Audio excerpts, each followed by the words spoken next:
You cinnamon toast. Oh, I got no more ammo. You cinnamon toasted cockroach. Well, Nia Jax injured Dana Brooke. You She thought? injured Oh, you her. thought?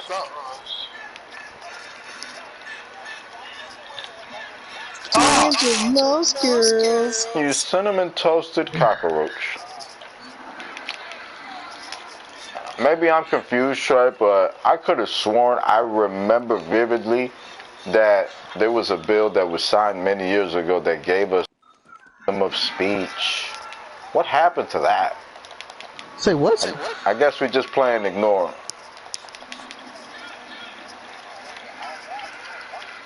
I didn't hear what you said because I heard raw and then I didn't hear what you said. Nah, it's like Jay cut out. Like, nah, Jay cut out and then all I heard was raw. I said, what happened to freedom of speech? They're just ignoring freedom of speech. Which Batman game is this?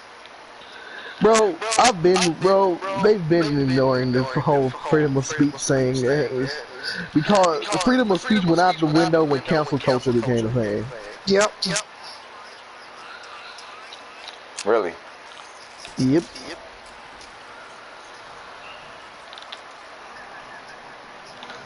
Like, really? It's like, so we can't have freedom of speech and there's a thing called cancel culture. Yeah. Y'all can all die a horrible, horrible death.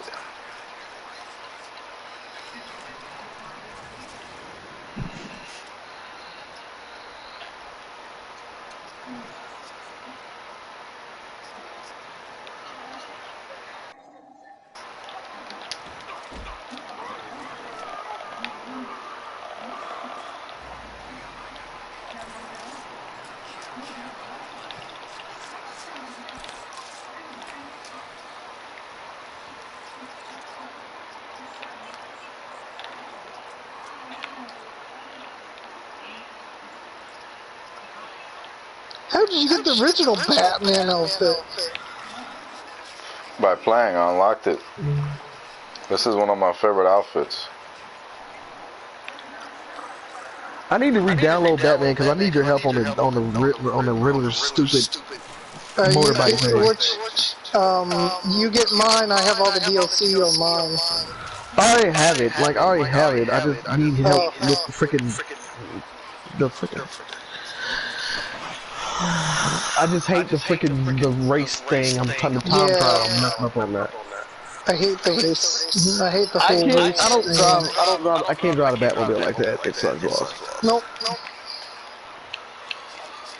I hate driving the Batmobile. I love driving it. I just can't do it on that freaking course. It gets annoying, but it's not. I mean, it's doable. It just gets annoying. Arkham City was one of my favorites. I can't. I know what happens at the end of Arkham Knight. So I really don't care. So. I can't wait until the new one comes Oh out. man, everybody knows. Even if you didn't fucking play the game, you would still know. Gotham Knight, I think it's called. The new one that's coming out. Is it Gotham Knight? Yeah, Gotham Knight. Something like that. Yeah, I can't wait until that one comes out. Do it like this. I want to play the new Spider-Man movie. Any Spider-Man game. Which Spider-Man? Miles Morales. Yeah, I want to play that too. I only have the first one.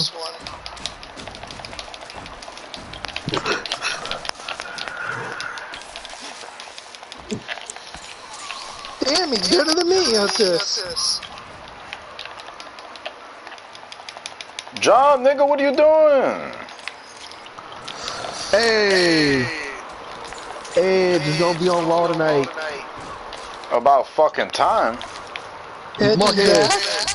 Marcus, you better let me know what he says, so if you don't, I will destroy your push in WWE on Jesus. Batman had to clear things up. That's surviving paying fucking attention to fucking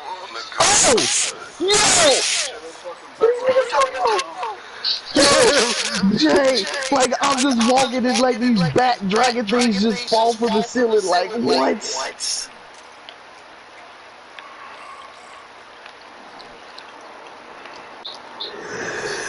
What, you're already falling asleep to Raw? I fall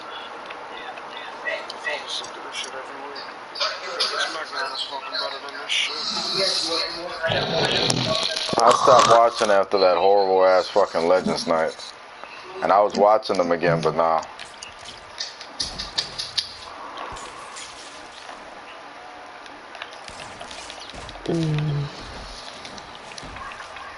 So how the fuck I get up there?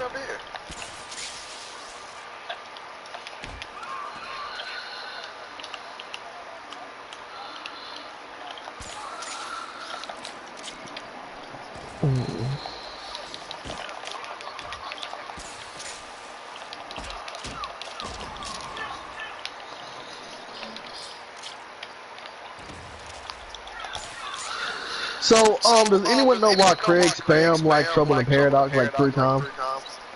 No, it's, I mean, he's always been doing it. He's been doing it for a while. He spams commercials over and over. He doesn't really know what he's doing, and I think he just needs to stick to doing universe mode because he doesn't, this is not really for him, and I don't have a problem saying this on my stream. I got really annoyed with him earlier because it's really frustrating for me. You guys know how I am, bro. I had problems with this. Nero was around. You was around 3 years ago when people were pointing fingers at me for being a bad guy. I don't do this whole sensitive thing, man. You know, yeah, I have to have consideration with some people that do that sensitive shit. And it's like, oh, well, you know, my feelings are hurt. You know, I don't get down like that, bro. And this whole fucking thing with him talking about, oh, you know, well, you know, JTV did pretty good for that 19 show, man, and, you know, and we can't compete with JTV. It's like, bro, this is not about competition. This is about improvement. That's all it's about. Improvement and entertainment, and most of all, fun. That's what it's all about. This is not about nothing else. And for you to hit me with that and then saying, oh, well, you know, I guess BCW just going to close its doors out at the end of 2021. Shit like that really irritates me. You know, I've been in relationships like that. I have been in many friendships like that. I have had that kind of a companionship with people, and it's just like, bro, it's really fucking annoying. So it's fucking annoying, but he really doesn't know what he's doing. He needs to just stick to doing his thing. I told him time and time again. I was going to tell him earlier when he messaged me that shit, but it's like, how many times have I told him? And this is why I got so hot with Ray here yesterday when he went ahead and decided to spoil his fucking match during the show, because it's like, bro, like what are we doing? We've been around how long and we're still doing the same dumb shit? Me, I've changed my style up of what I'm doing. I've changed it because I feel that if I change the way I do things, then I'm going to have a different result. That's progression in the new year. That's progression. But when we're doing the same shit and we're making dumb fucking mistakes and falling into the pit that we know is there, it's stupid. Come on. And that's where he comes in. It's just like he just doesn't fucking listen to me. And I'm not the type to force people. You know what I'm saying? My significant other told me the other day, oh, well, you don't let me work, and, you know, it kind of comes off as controlling. I'm like, well, fucking do your thing then, because I don't fucking control anybody, bro. You know what I'm saying? I like being a provider. I like being there for people. I like helping out. I don't control people. Controlling people is not my shit. I am not into controlling anybody. I'm into progression, suggesting shit to people, how they can be better off, and pointing out when they do dumb shit. That's it. Go ahead, Trey. Sounds like you got something you want to add. Wait, what? No, I didn't. Well, I'm just saying that it's fucking annoying. He just does a lot of fucking dumb shit for no reason.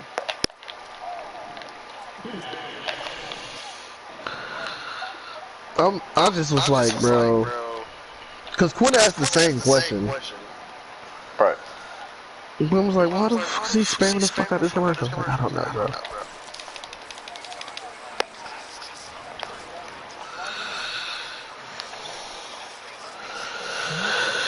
I was like, I don't know, bro. I was like, I'll let him do what he needs to do. It's not my show. It's not my show. It's like, me and Jay have given him advice. It just goes in one ear and out the other, and we're just like, that's it. That's the problem. One ear, out the other. And it's like, bro, like, how many times did we made it well understood that you should sign fucking people who, you know, PvP people. You're still booking these generic ass fucking characters for no fucking reason, and it's just like, bro, like, we're not trying to give you a hard time, but it's just like, we've told you time and time again, bro. Stop fucking booking these generic ass characters. It does not help BCW. Nobody wants to see that. And then you're doing. Go ahead. It's like, and like I've said, you have a person on your roster. He is a double champion. Yeah. And you make him lose to a generic Jabba dude? Really? Your guy looked better than his guy, and he still made you lose. What sense does that make? To him. It's because the submission he got me in. Oh! It's a back cracking! What?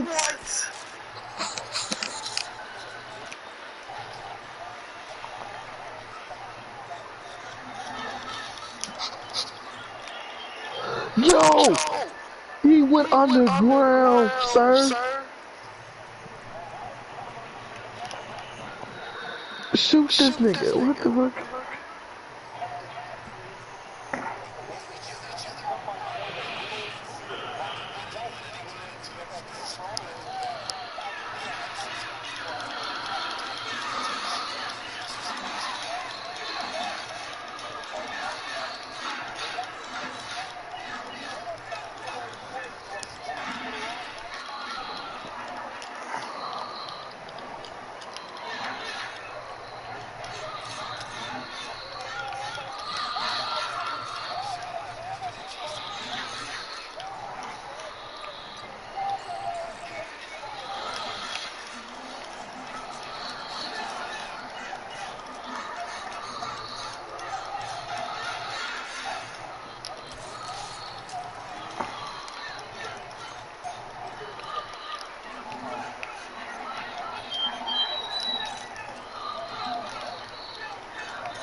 Say less, can I use this weapon?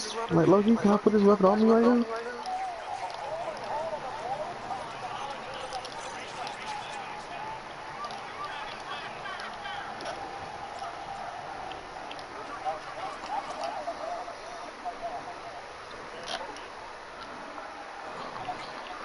Ah, he cheated at the agility level 2. Jesus.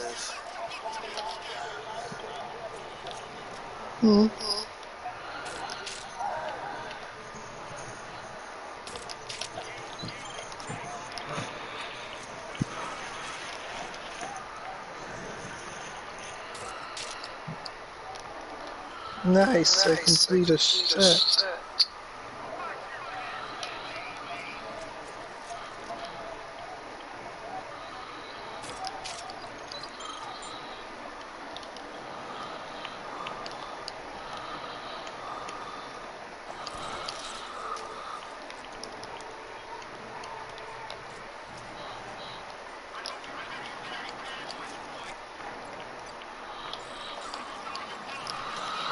She said, what you know about love?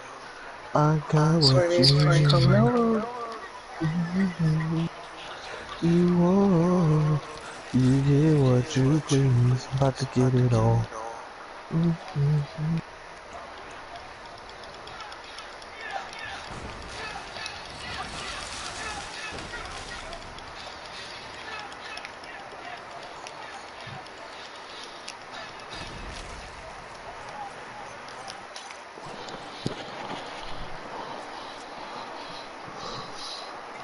Goddamn.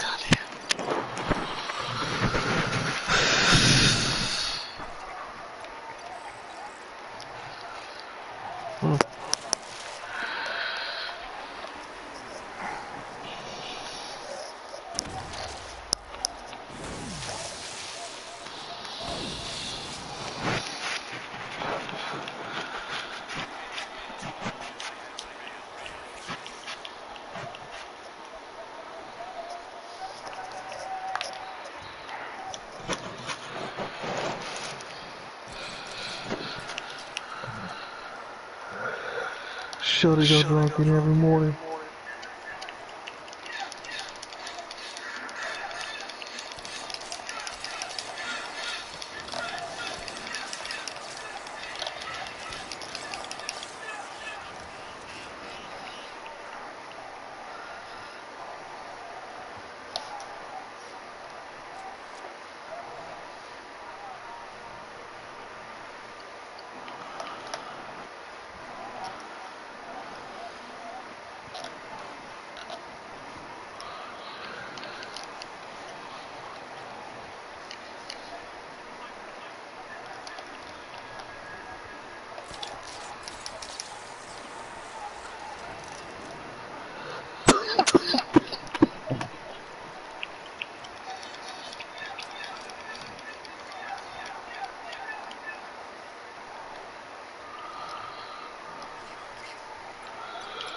Ah.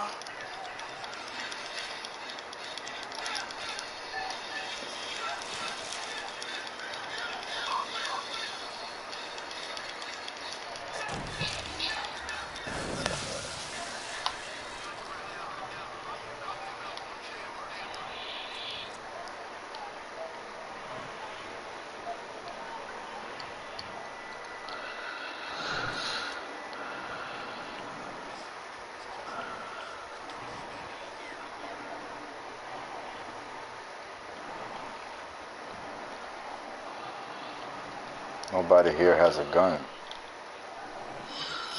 Shorty go jogging almost every Oh, morning. there's ninjas. I hate those fucking ninjas.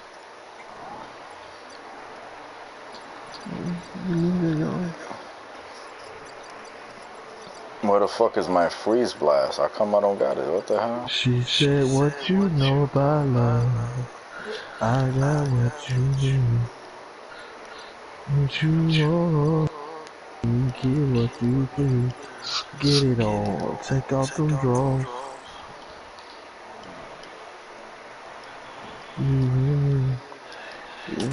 So take off them drawers. I got what you need. Should've got jogging every morning, every morning.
Does her.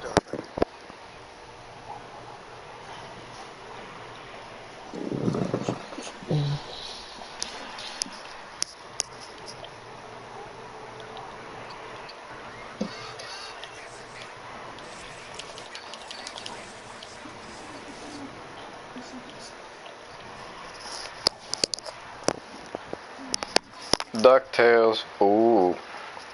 Everyone is out there touching little boys. Ooh.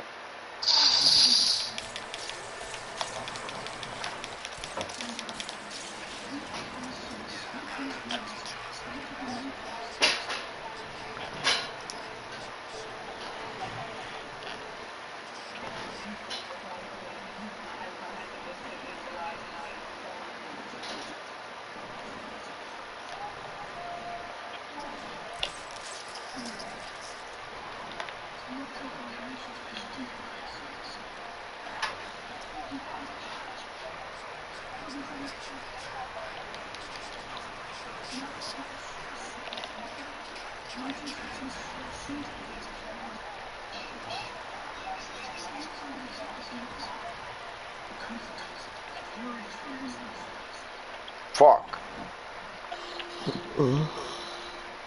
Why can't I move?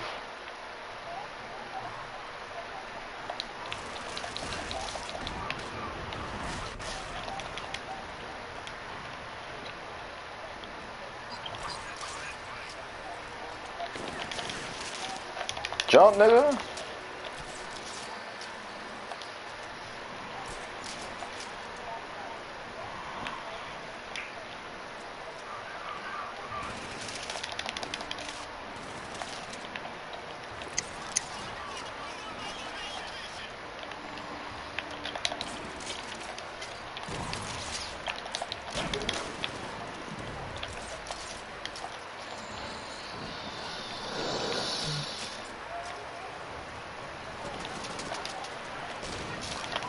Move!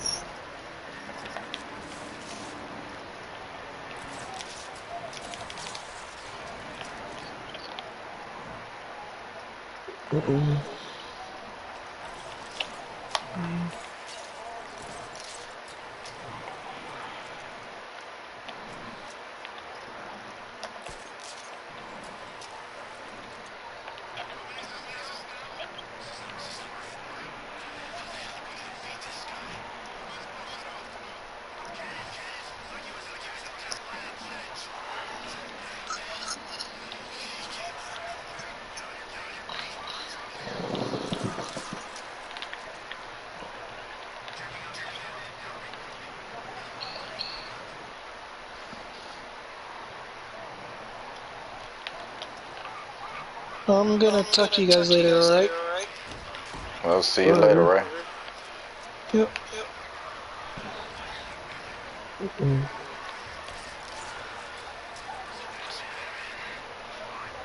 Who's all left? Who's all left in here that is alive? Besides me and Jay, obviously. But, you know, that's the point. Okay, little Sosa's alive. I think Marcus is kinda alive.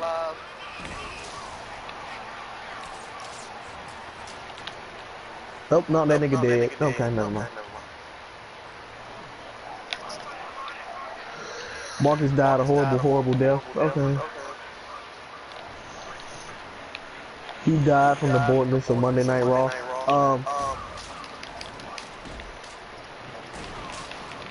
I think, is Shinji still here or has Shinji?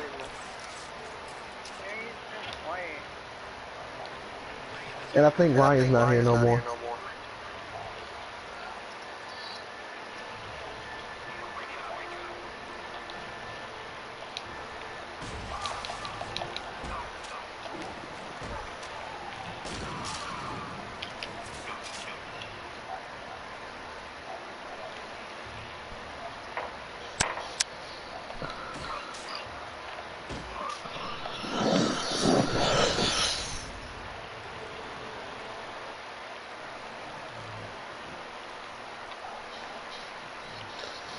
The nigga Marcus snoring.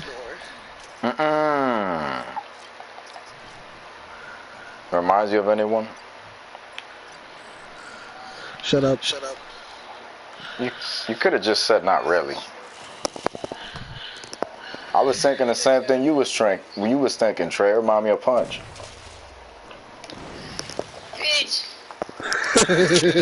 She being here fucking sound like a busted ass muffler.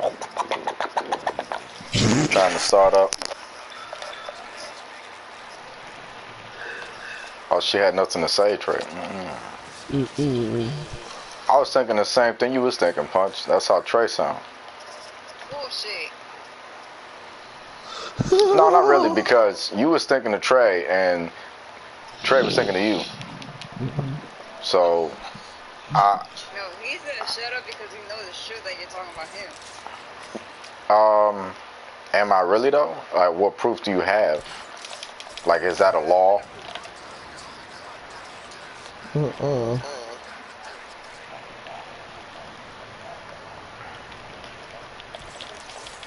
This gay ass nigga that's on here said back when Dent was pretty. What? You found Harvey Dent attractive? You, sir, are a... Oh, I can't say that on here. Y'all get sensitive, my bad. You, sir, are real fruity. They are sensitive. You are fruity in a tootie booty. Sensitive on this you... Oh, almost, Trey. I almost said it, Trey. No, he was like, he couldn't say the other word, so I was like, they fruity in a tootie booty. You literally just said him. Fruity in the booty. That's what Trey's trying to say. Oh, Are you fruity in the booty, Punch? Oh, she didn't say nothing. To the fruity. Oh, Hey, shut up. What'd you say? She want... What happened? You talking to me or Trey? I'm talking to you. I didn't hear what you said because this one kept singing and won't shut the hell up. I was just trying to find out if you was fruity in the booty. That's all. You know. How are you? Well, not really, but do you like boys? Yeah. Oh yeah, he gay as hell. He like boys, Shannon. I call Trey Shannon. I go to hell too. Oh, Rudy. To the fruity. Oh, Rudy. Why is this not working? Oh, bam, boom. Can you detonate it? Bro, I'm pressing the fucking button. Blow the shit up. L3 detonate. Nigga, the fuck? It's not listening to me. Hello. The fuck? Hello? I'm pressing the fucking button, bro. This is fucking annoying. Hello.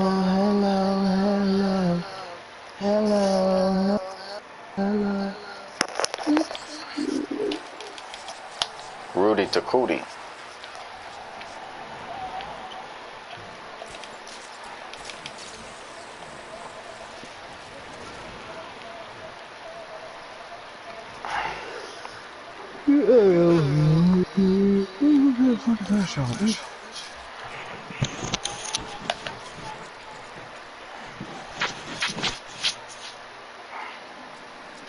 Ah, crap.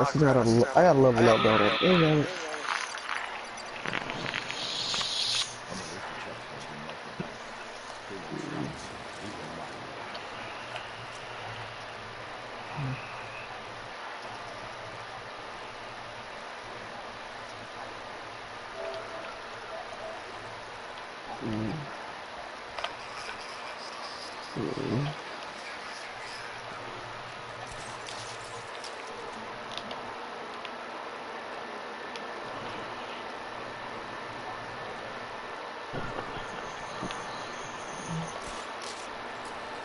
Fruity in the booty.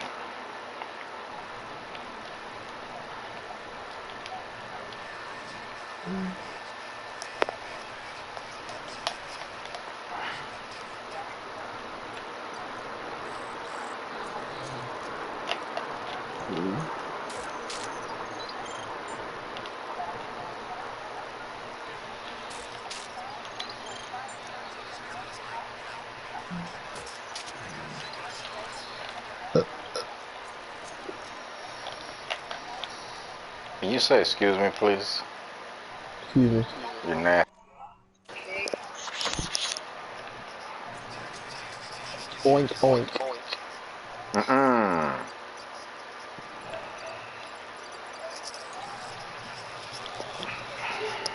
No, yeah.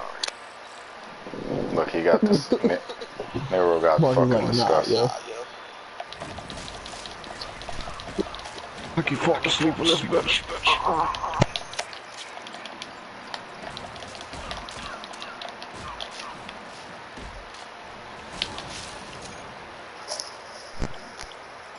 Fucking hell.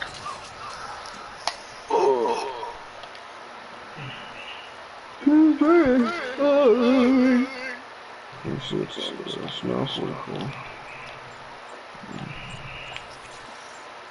I'm going to bed. Fuck this.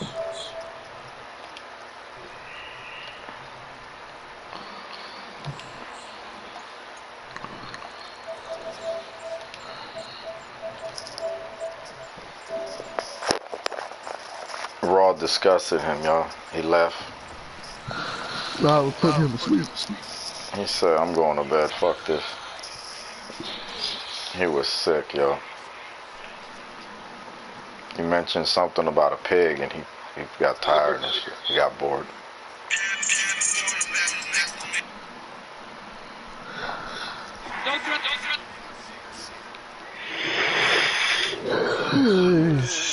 Ding dong.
Did you know about the Vince McMahon sexual harassment allegations and accusations from the 90s?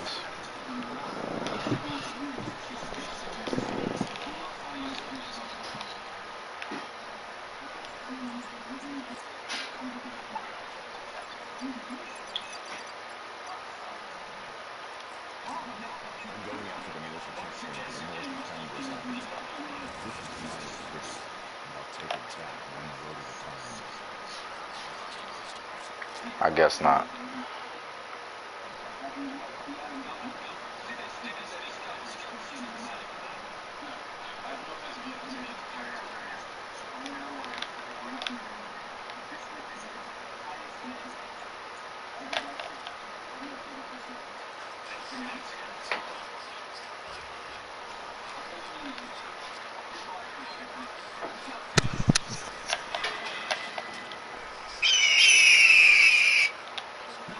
What kind of shit is that? Beach. I'm back. Corvette, Corvette.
So Krug said it says here BCW now is set to close at the end of 2021.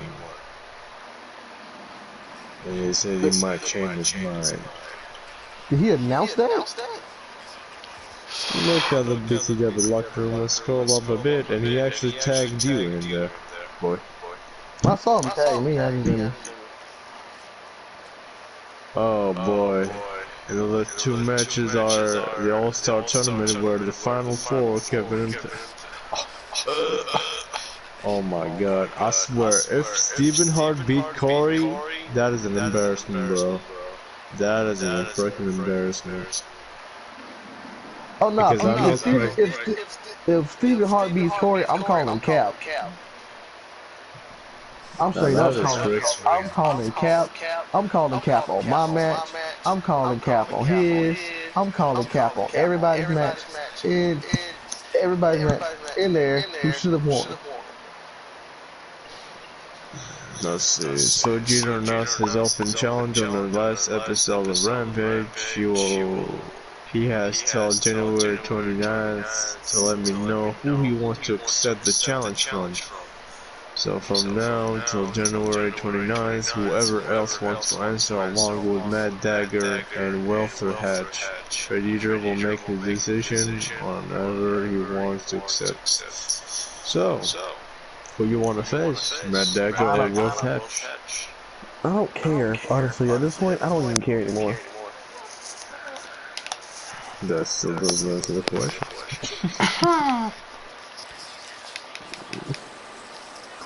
I mean, shit, Mad Dagger really want a piece of you. He messaged me.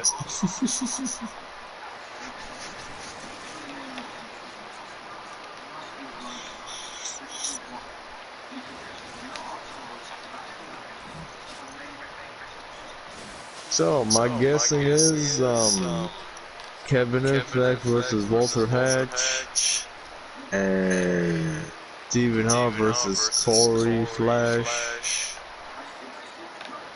I swear, if Corey loses, bro, that will affect our freaking storyline. Oh my god, he better not fuck this shit up. He better not. He better not. God, BCW now is just bringing, making people hate it, like out of nowhere from that last episode. And I don't want to hate it, but shit. Even Quinn was like, that was bullshit. Quinn barely watches. Nah, man, I freaking went to the live and I put my phone away.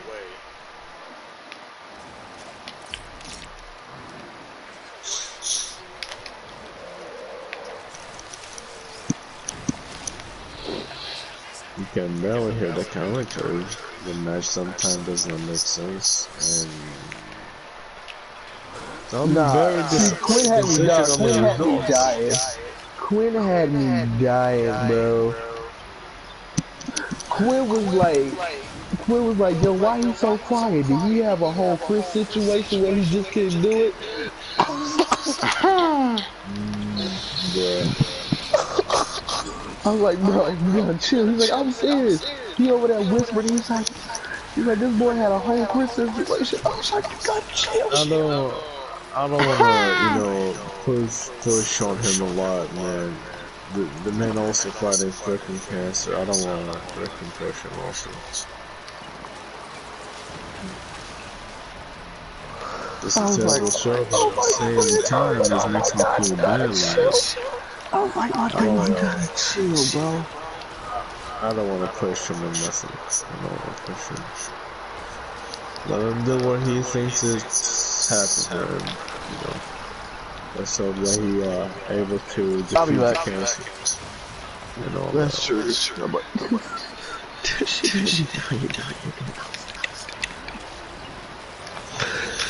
was like, nigga, you stupid.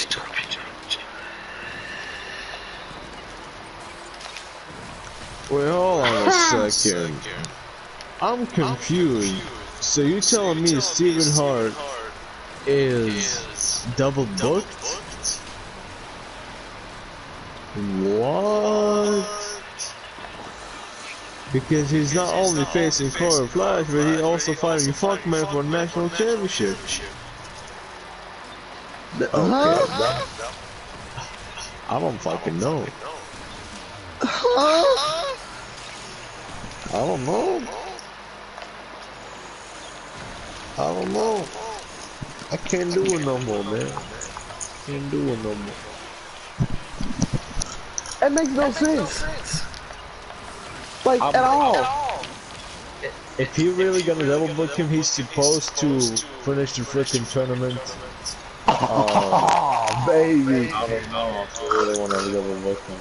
I'm glad that I just saw this kid like under 5 minutes. I'm glad that I did. Ooh, a cutlass. I want that cutlass, bro, too, because that cutlass go hard. Looking pushing Steven hard, bro, with that generic looking ass face, looking like what Jay said, red shoes on his young age and shit. Ooh, Young age. good.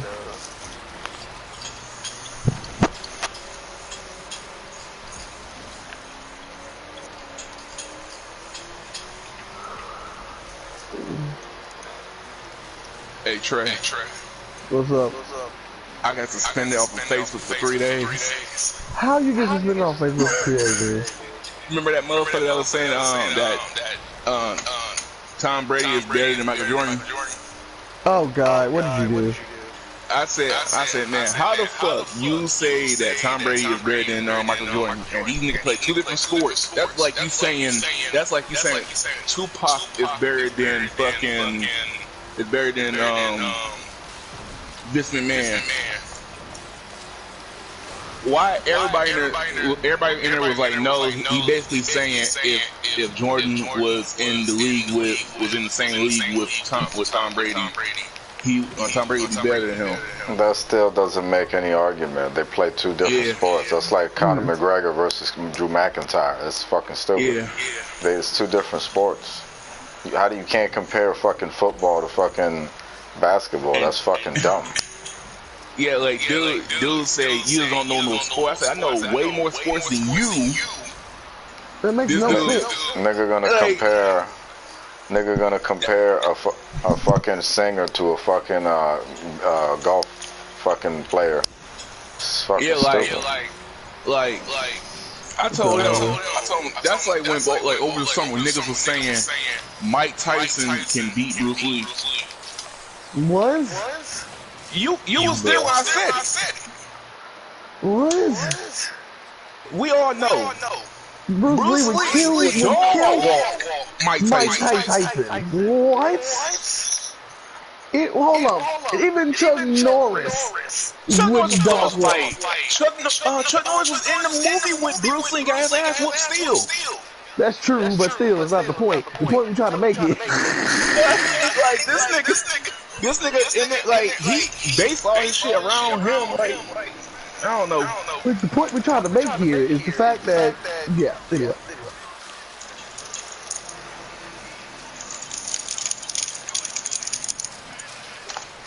Oh Jay, my cousin's still on facial as in Mortal Kombat. He said you been ducking him. I don't give a fuck.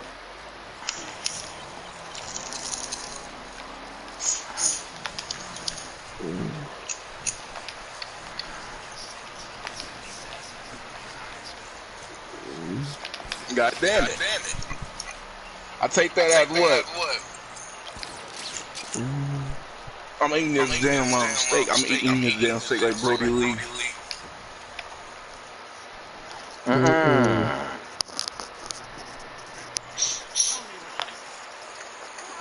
had a steak today. What the fuck? My boy. A good ass steak and shit.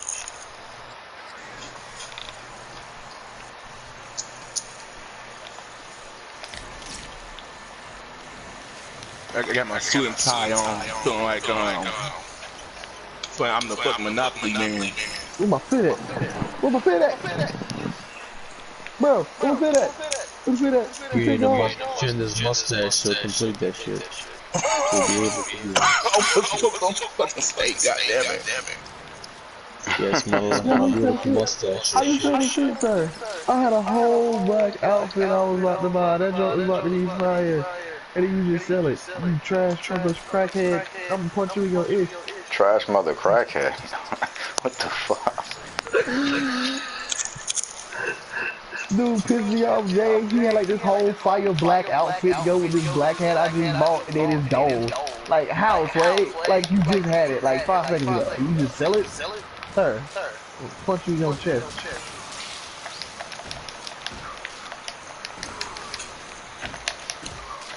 Jay, I was about to pop that. I was about to Pop that cherry. What the fuck?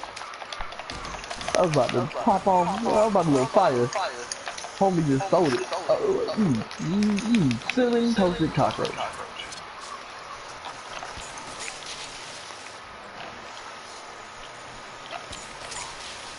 I had my face appear and shit. I have my mustache. We'll have more than 3 shows of POW combined and shit. Yes.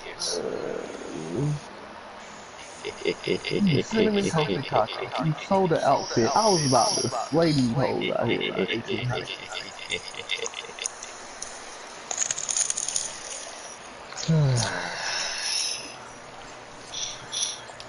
I was about to slay these hoes in the 1800s, but nah, you want to be a punk. You suck ball there. Hey Jay, you want to hear the most funniest thing I seen today? I was about to scream. I thought this nigga Dreams offered me some orange juice out his cup. I was about to be like, oh! I thought he about to say, Jay, you want some orange juice? Now you put the idea in my fucking head. I'm gonna say that shit for a promo. I'll be in the car. I already got some Jasper saying some fucked up shit. Don't get me started on it. J Kid, you want some of this mango juice or this champagne glass? Oh my god, fuck man, heard what we said in the fucking stream. Oh, fuck man, fucking heard what we said, bro. Oh no, you streaming? You gotta warn me. You gotta warn me. I've been streaming. My stream from yesterday, I think did pretty fucking good. I got like 43 views, and then YouTube took all that shit away, talking about I got 23 instead. How you doing? They play too much, yo. They play way too fucking much. Start doing Twitch. Twitch don't play the videos though. I'm about to set my Dreams laugh. I was gonna tell him I'm gonna set my my OnlyFans for Russ. Like, okay. How the fuck do you know what that is, Shendon? What the hell? Heard all about it.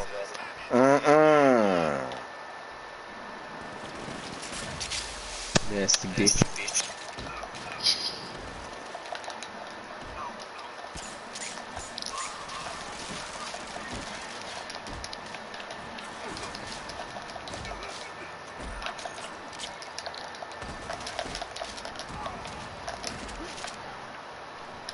Because they're about to get it on.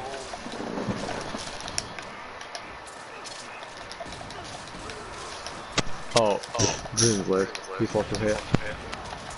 Yep, yes he did. He fell straight down. Now you just noticed? Yes. Yes. Yes, he did. He went to hell with Discord attack. What kind of shit is that, yo? The eagle came and took his soul away. That's Punch's ex right there, the ego and shit. She had a pet fetish. She said the ego fucking roared into her shit and she liked it, yo. He screamed in there, Trey. The boy eagle stole Corey's lady and shit, and this is the old girl. Corey's lady? Not no more, baby. Oh, it's Mr. Steel there.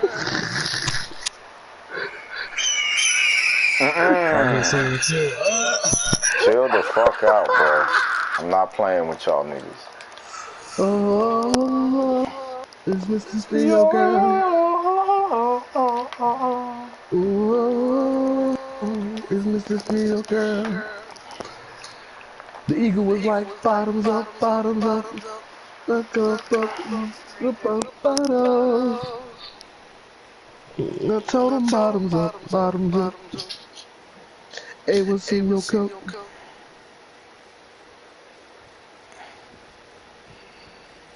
it be my turn? What? Your turn. Your turn. Oh no. Ah.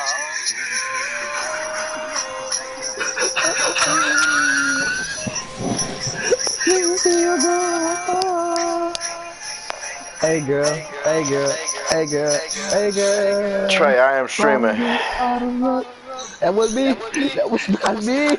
Who did it, y'all? It was Is that Dream? Shen? Do you want to die, Shen? Is this still good? Bottom up, hey.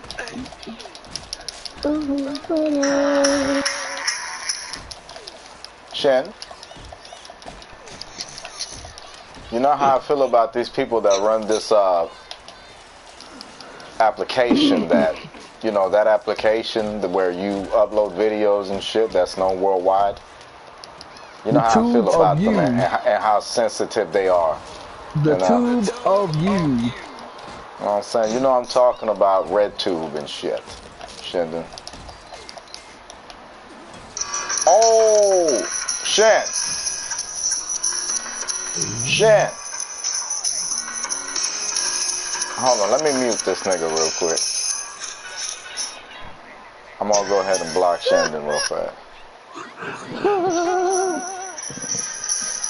How you block me when you got your own team since playing, boy?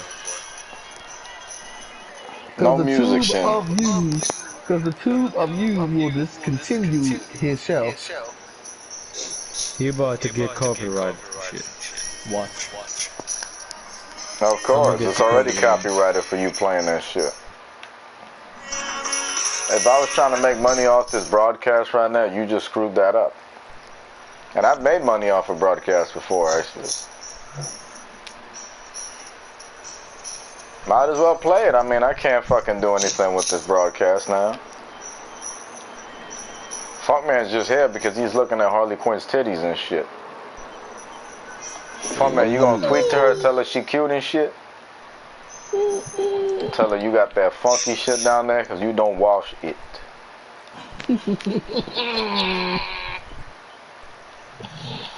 Boy.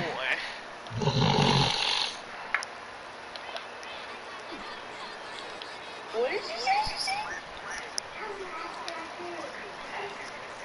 Yeah, I'm not your dude anymore. I have video evidence of you saying that I'm not your dude anymore. The fuck?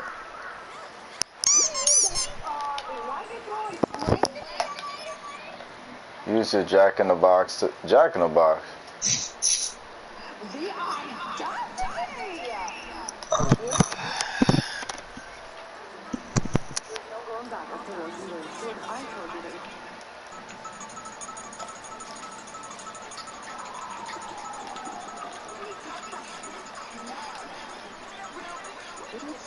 Goodbye. Oh, the button not working. Oh my god, the button is not working, bro. This shit is crazy. My L3 don't work, bro.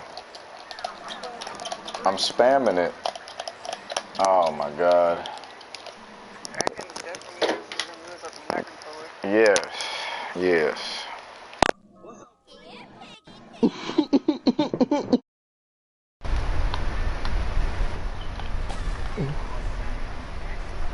Need some better pads. I had to switch controllers real quick to see what it is. Let's go, Harley. Let's go, Harley. Harley. Hello, Halls.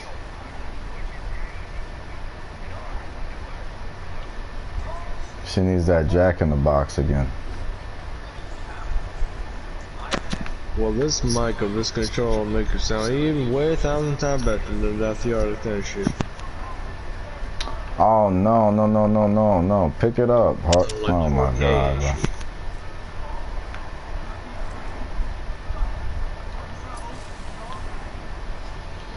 I have to put that shit like right here. Let's go, Harley. Let's go, Harley. There we go. That did the trick. Harley. Come here.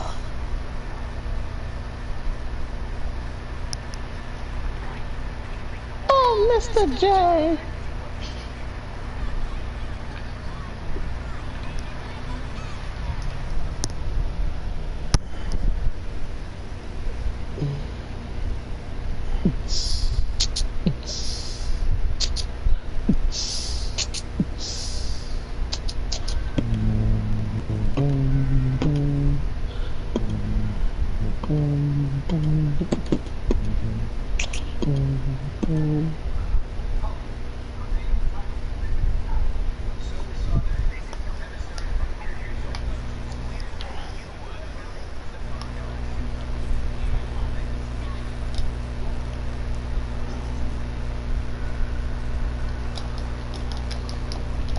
Oh, my square button don't work. Oh my god. Tillman.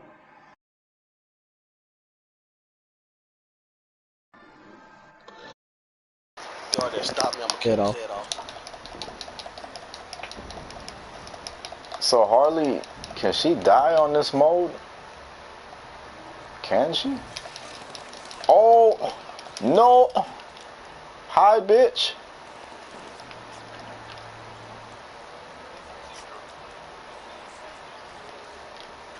Oh, she about. Oh, they about to flame her. You gotta move, Harley.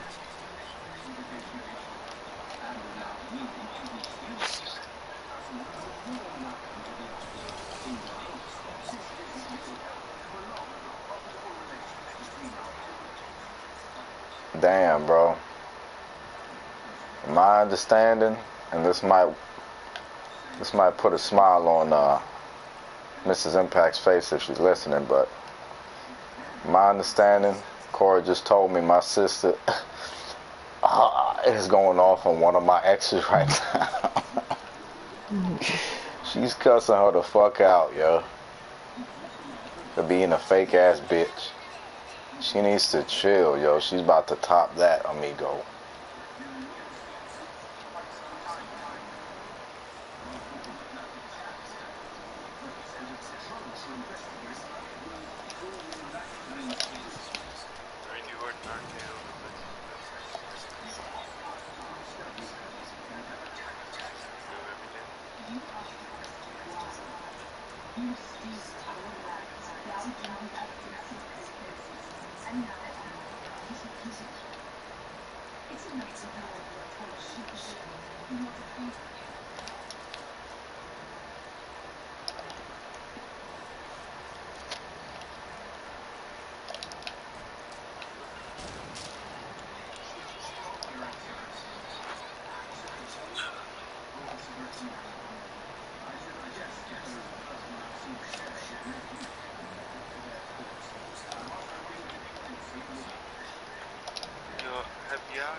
What happened? Yes. Yes. It's like the best game. Well, yeah.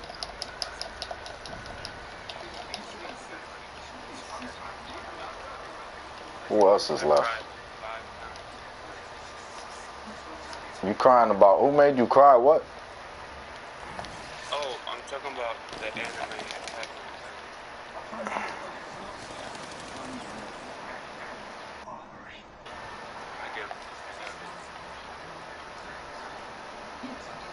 I haven't watched it. I want to watch it.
Oh.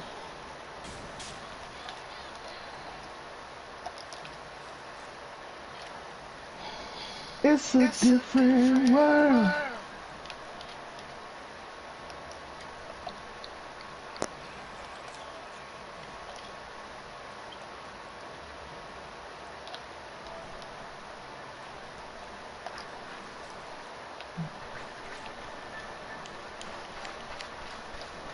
I'll be back.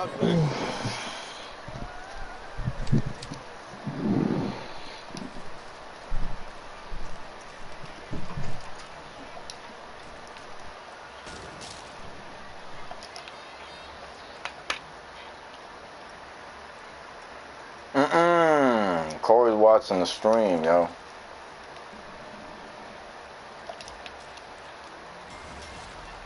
Oh, how he fall with his legs up like that?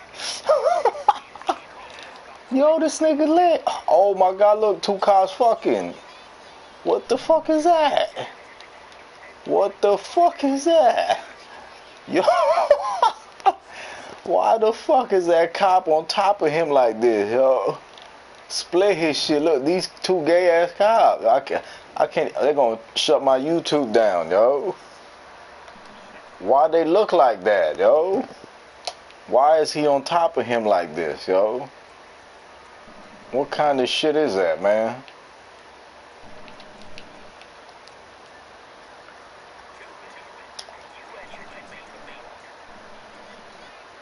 Better hurry up, Harley. From the back. Oh, from the back. Fucking button down here. There's a button to press right here. Some gay ass cops, yo. Excuse my language. I know y'all sensitive on here, on the tube.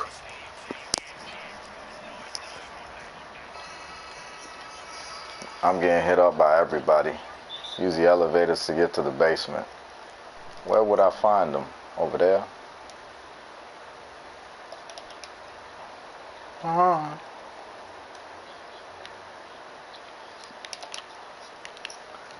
Let's go, Harley. Oh, what the hell? Oh. They surrounding her shit. Y'all about to die. She activated rage mode, bro. Ah. She beat the shit out of all these cops. Oh, she's sliding his shit. Oh, Harley whooping the police ass. Jack in the box, nigga. Jack in the box. Oh, oh, oh! How she pull his shit like that? She hit him with that ultra neck breaker. Here's the elevator. Yep. Here's a button. Holly. Oh, what the hell? What the fuck? Police is opening the door.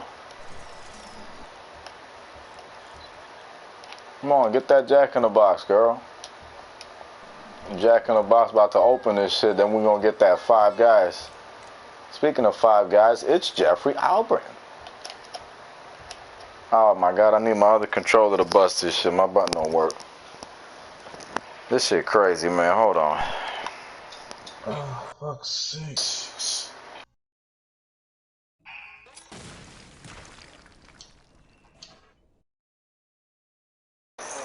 Alright. Oh, this bitch fell. Excuse my language once again. I know y'all are sensitive as hell on this. Oh! Oh, she didn't die! Get out of here, bro. How she jumped from that high didn't fucking die, yo? What kind of shit is that? She literally jumped to hell. What the fuck is that shit? You gotta be kidding me.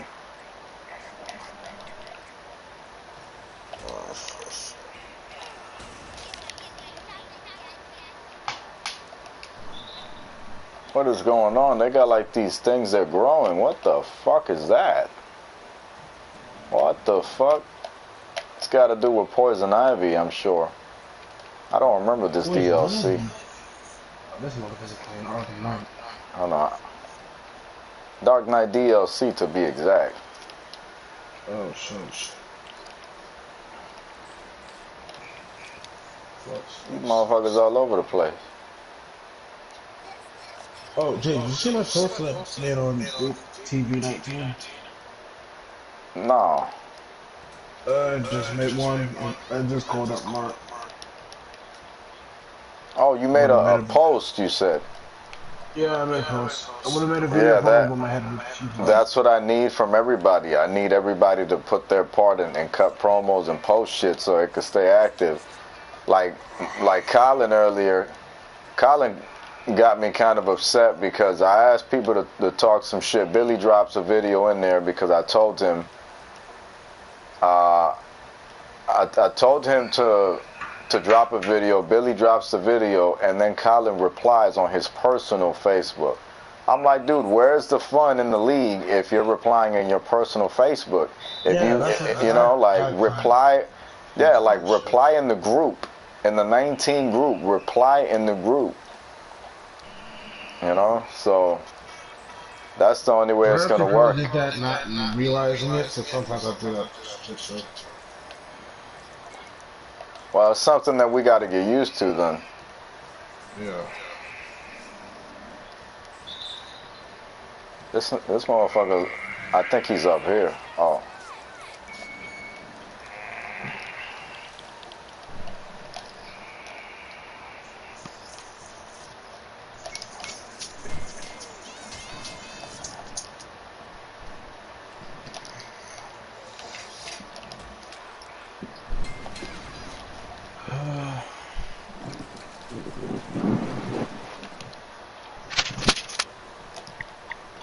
Can you jump up, bitch? Jump up.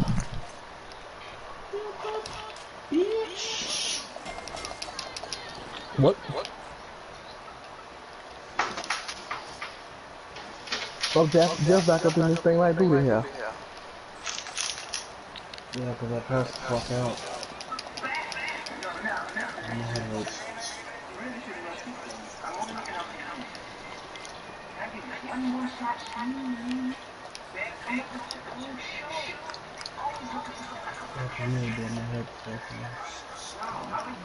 I'll fall back asleep.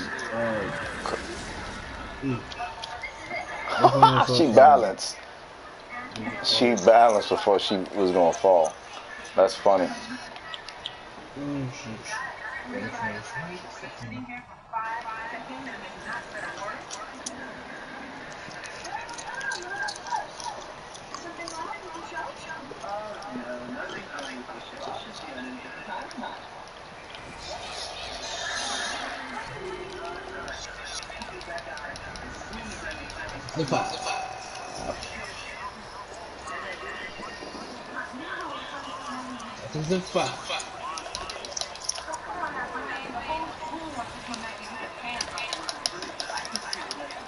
Get that nigga. Get him. The fuck? Get that nigga.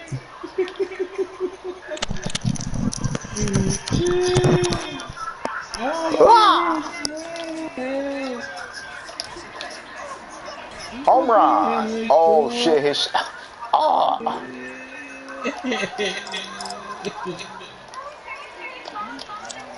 Run, Harley, run.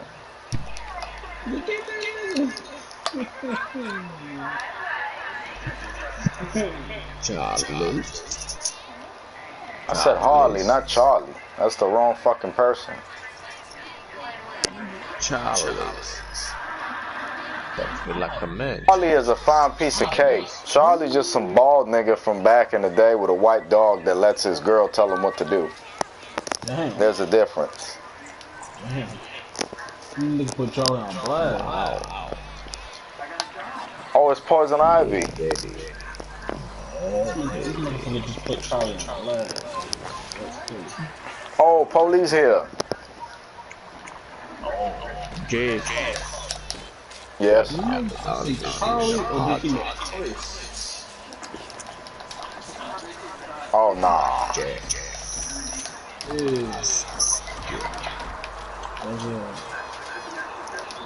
Yeah.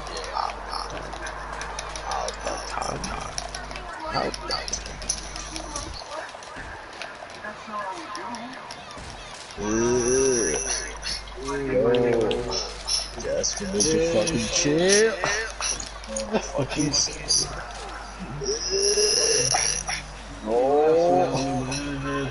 That boy need to fucking chill, yo. Damn, she beat the shit out of him with that bat. God damn. She beat the Oh, shit what out of the him. fuck? Can't say it if we live, J-Kid. I cannot Nightwing. say it. Jay, hold Can't up, say it if we time out. live. Did Jay just say she beat the shit out of his mute? What? She beating niggas with a fucking bat, yo. Oh. She is beating niggas with a bat. She came here and she's like, where's Darby Allin? She is here, bro.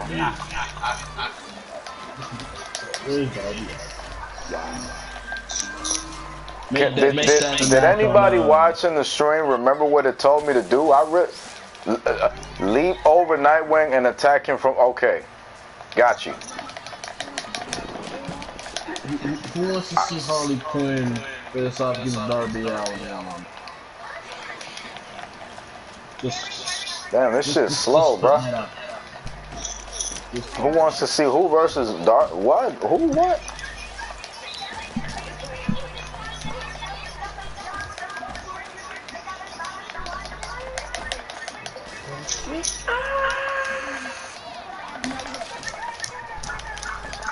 Man, all these fucking gay ass cops, man. Goddamn.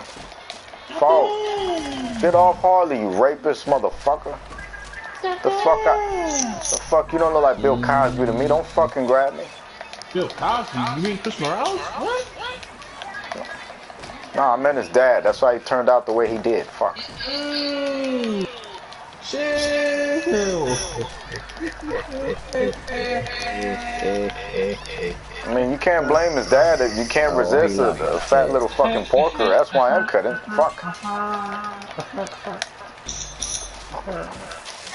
Fuck! Fucking health is going down. Fuck! Oh, Batman. You need help by the Eagle Man. I go out to I can't. the Eagle Man. I can't do the Eagle sound. Have you ever met the Eagle Man? Fucking bitch. The Eagle Man should be a superhero in JT Wrestling. God damn it, man. I'll help you, Jeff. I got you. Give me a Help second. me with what? The fuck are you gonna help me I'm with? about to make the sound and you about to do it. Oh fuck, how does that help me? They just keep fucking spamming.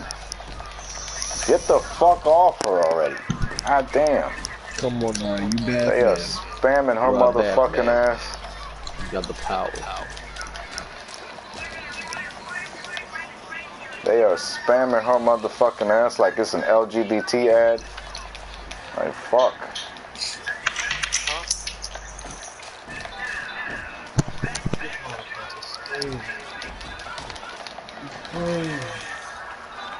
Come on.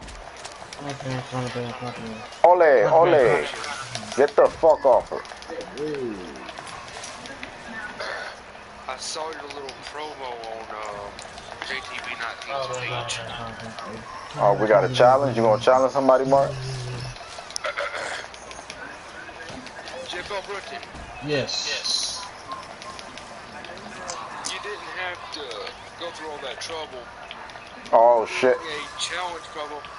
All you had to do was ask. And by the way, my answer to your question is yes. Well, okay. Mark, But by the way, you're still banned on Steam. Here's the thing about that. Just point that out there. Here's the thing about this, Mark. It's it's essential and important for you to reply to his challenge on the page. That way we have content for the next episode. You know what I mean? Wait, did he? Oh, he did. The fuck? Besides, we have unfinished business anyway.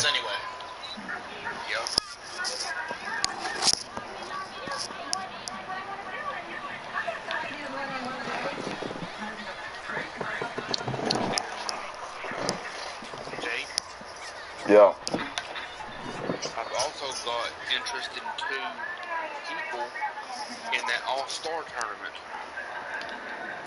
Oh, I guess I didn't fucking finish. Well, I don't fucking know. And they're not, and it's not Stephen Hart and your opponent.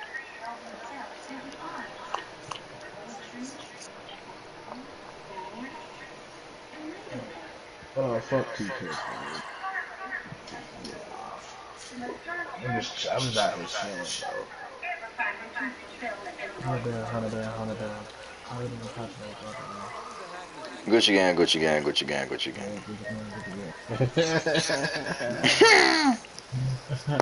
Just spent 10,000 on a new chain.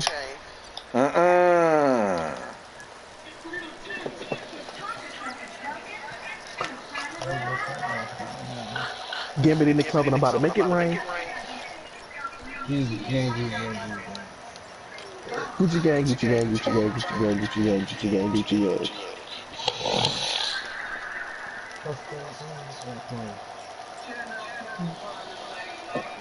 I'm going off on these niggas like T-Wayne.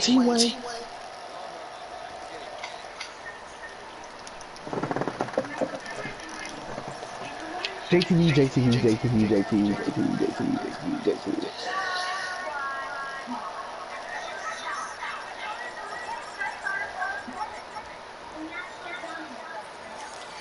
Fuck is Kodak Black,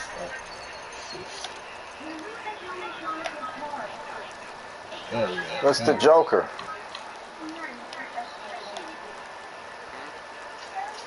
I'm listening to this fucking song all fucking day.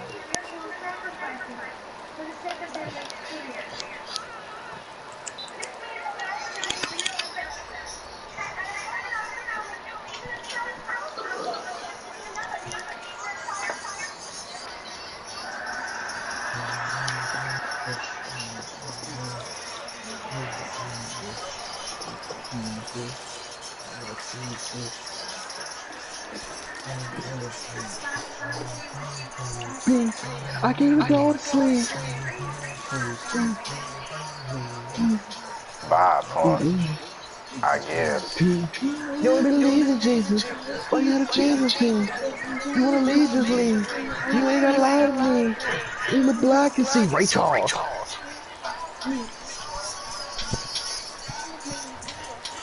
What is he, a pimp in distress? Yo.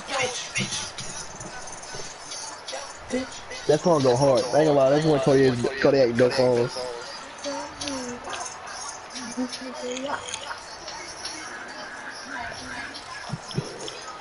Oh, especially the one that features X. That's the actual song. That's something, yeah.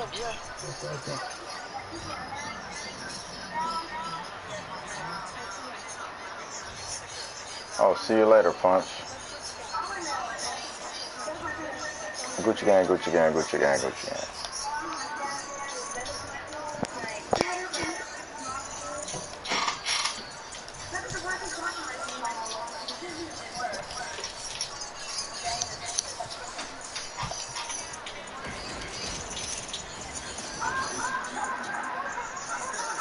Dwayne Wayne is stupid, yo. Hey, what do you do now? I said Dwayne Wayne. I'm watching Different World. Yeah, it said Dwayne Wayne. What the hell do you do now? He laughed too hard at Denise's jokes.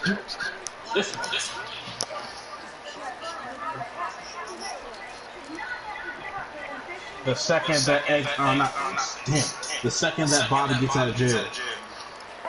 The very second. Everybody should be blasting this fucking song.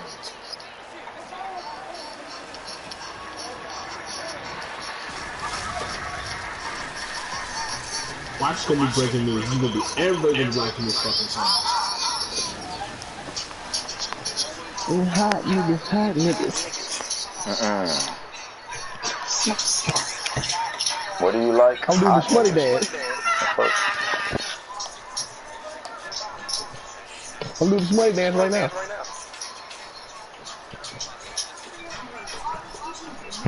No facts that Michael Jackson created the Smutty Dance song before this song was even made. They be true. But everybody forgot about it and he brought it back. This mother, yeah. You can't say he originated it because Michael Jackson did that. Technically speaking, Chris Tucker is never there. Actually, yeah, Chris Tucker. Yeah, Chris Tucker technically did that.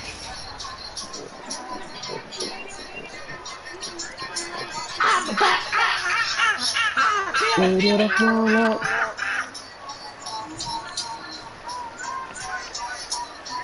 No. The ball out. Put your shit up in the dog house. You get in the dog pound. Freedom. It's out. You look at this nigga story. Shots on him. Where the hell is my... Matter of fact, let me take one of these pills now. This shit will knock me the fuck out. Star G-Star. Rip on my trap. Go break. Go bow now.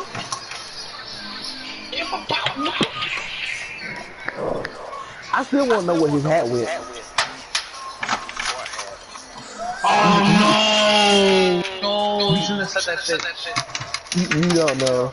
You shouldn't have said that shit.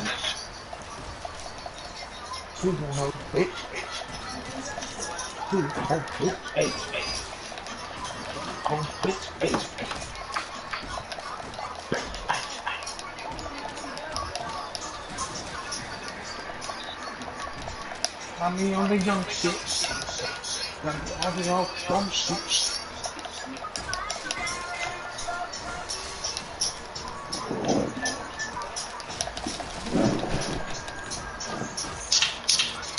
It's for you, Bobby.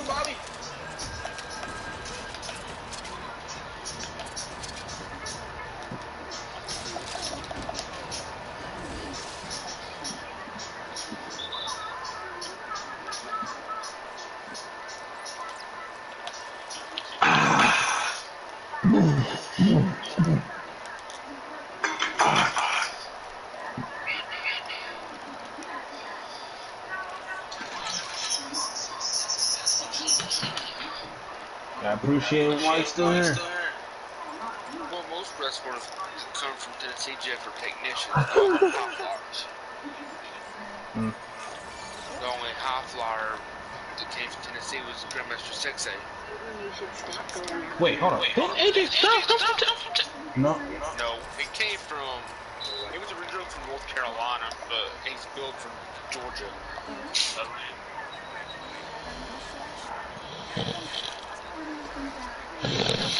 Right. Well, technically speaking, he was a technician first before he was off fly, so I can see your point. Okay, so we know that Andrew Garfield and Tobey Maguire are both signing off for Tom Holland's third movie. We also know Doctor Strange is trying to speak in Spider-Man 3 after dealing with the multiverse in his next movie. And finally, we also know that Malcolm McDowell is not coming back in Spider-Man 3. What I realize is that Spider-Man 2 bigger than multiverse back in Spider-Man 4. Yeah. What the hell is this? What type of sorcery is this?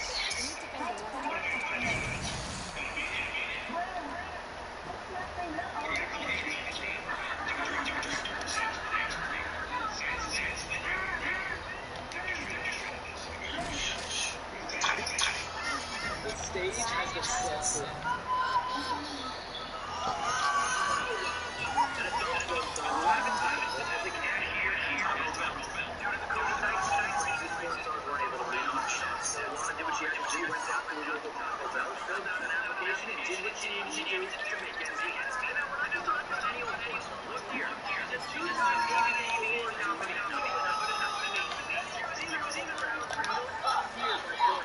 How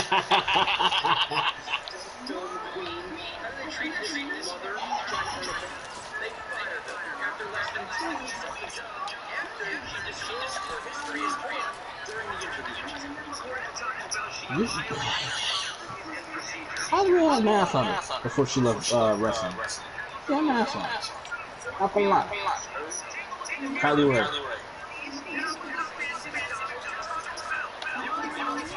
Last time she was wrestling with TNA. Yep. And then she retired.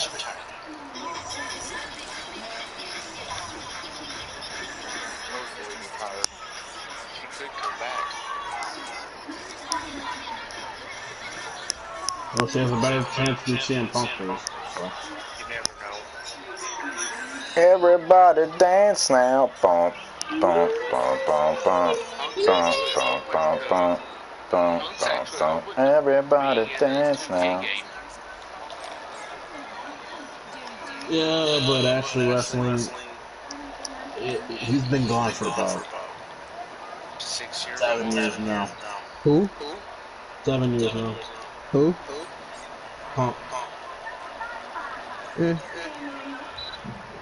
CM Punk? Yeah, we were saying who has the better chance on coming back first? Kylie Ray or CM Punk? At this point, I think Punk better just fucking leave it alone. Don't even venture. Don't even bother. Yeah, don't even bother at this point. Yeah, he's in his 40s. I don't expect him to ever come back, and I no longer have any interest in him coming back. See, if Punk would have been smart and he wanted to do something special, he should have A, not B, A, showed up on AEW in Vegas when I was there with Corey and them. That's what he should have did, and they would have had a special moment because he would have changed everything. Problem. Fact is that they contacted Punk with a deal via text message. Yeah, me and Trey, we talked about it. A lot of us have talked about it for the longest time. You're gonna do business, do it right. You know what I mean? Text messages, Cody and them are fucking idiots. You know what I mean? They fucked up. That was their own shot. Yeah, absolutely. I agree with that. They shot to get not only him, but AJ Lee. AJ Lee versus freaking fuck. What's the fucking champion's name? AJ Lee. Versus, I'm not too sure what AJ Lee could have did for them, but CM Punk would have been a good grab. And when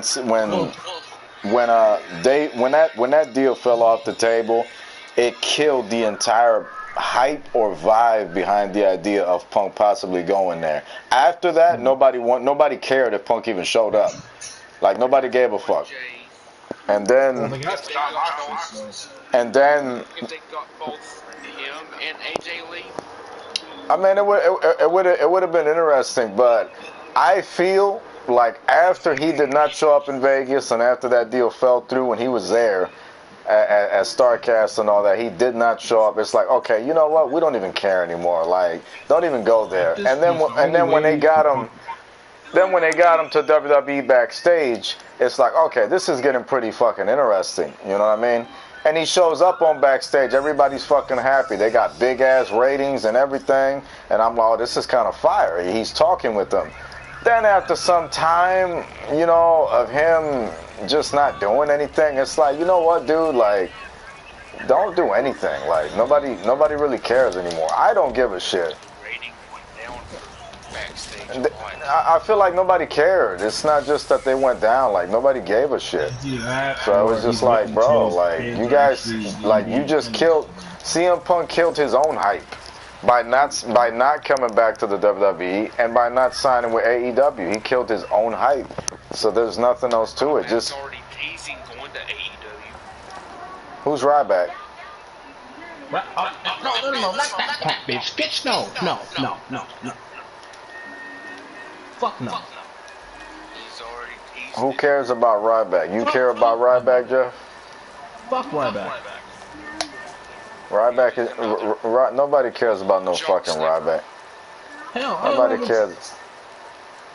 Don't get me wrong. I like to say I'm cool with Ryback showing up at the Rumble, coming back, and everything. It's just that I remember Ryback being there, and they had this fat ass push for him working with Cena and them, and they ruined it. And after that, I was like, oh, I don't care. I don't care about him no more. I was interested. Now I don't care. All they know how to do is make you. And that's why he hates them so bad. And he's like, you gave this big ass push, and then y'all just ruin it, and then when I want to, cause he's like, Funk Man's a fan. You a fan of Ryback Funk? Go ahead, Trey. Well, to he's like, he told them going into that he has the rights to his name. Yeah. Now Vince wants to argue with him. Vince wants to argue with him. Push him to the moon like they should have. And now Vince is trying to argue with him. About like, the oh name. no, we own. Yeah, he's like, bro, I told y'all when I came into this, I own the rights to the name Ryback. Yeah. No, He wants to take. He wants to legally take his name. Yeah. He's like, I own the rights to Ryback, and now I want my name. I'm going to keep my name, and now he's pissed. Oh, bro, what do they give a fuck? Like, what's the big fucking deal? They're that fucking greedy? They're so fucking greedy. What really can contribute to this genre of wrestling outside of the industry? Ryback showing up in AEW anywhere else with the Ryback name, it doesn't mean anything. That name doesn't have value to it like that for you to worry. You have Rusev fucking go over there, you know, and what the fuck did he do? Nothing. It did nothing for no fucking AEW, so what are you scared of? It's fucking annoying. Can you imagine JTV? You imagine JTV and everybody just... Oh, fuck. She's gonna die. Rusev just got shot. He still got shot. No, see, Cody offered him a contract because him and Cody are friends. No, he did not. Who? Rusev, right? Wait, we talking about Ryback? No, Zack Ryder. Oh, yeah, okay. Yeah, Cody offered Zack Ryder a contract because they're friends, and he was like, bro, he turned it down. He said, respectfully, bro, I'm gonna turn down the contract because I want to see where else I can go. And Cody was like, all right, cool, bro, you do you, ain't no hard feelings. And he ended up in Impact, and it's like, you know Impact just works for him because it just works. Yeah, it just works for him. Zack Ryder, I feel like Zack Ryder can be pressure with the volume turned all the way up and whatever, but he's not the Impact is the place for him to turn that. Impact is the only place I feel like can give him the opportunity. Not only do they give him the creative control that he needs, not only does it give him the creative control that he needs, but it also gives him the opportunity to do what he needs to do. And hell, they gave I don't see anything special in Zack Ryder or whatever the fuck his name is. This is my take. The potential I see in y'all, I don't see it in him. When there's potential in somebody, I catch it. Boom. Zack Ryder was money in 2011 when he had that I want to sing with the radio. He had all that shit going on. He was on the internet. He was red hot. You know, you could have built him with Cena combined like they was trying to do for a little bit, and they could have had that whole Brutus Beefcake Hulk Hogan thing, and maybe it would have worked out because he was such a popular hit. You know, Cena could have came to his rescue, whatever, and you could have fucking turned Cena heel after a while. Would have been interesting. Would have been a great push. But exactly. But Vince is so stupid. But hold up. But Vince is so stupid he didn't see that. Vince, he didn't see it. He was it's not that he's stupid, bro. Vince McMahon it was a part of the fucking attitude and everything he did. He's obviously instrumental. It's that he's fucking ignorant. He's fucking ignorant, belligerent to this whole fucking thing. You know what I'm saying? Vince knows fucking money, and he wants to be fucking ignorant and say no to shit. It's like, bro, like, this is why nobody wants to work for you, because you want to control shit. One of the biggest places where he would have had so much money was Rock versus Cena. If they had turned Cena heel versus a babyface Rock, bro, that would have been so much money. And then Cena loses at WrestleMania, right?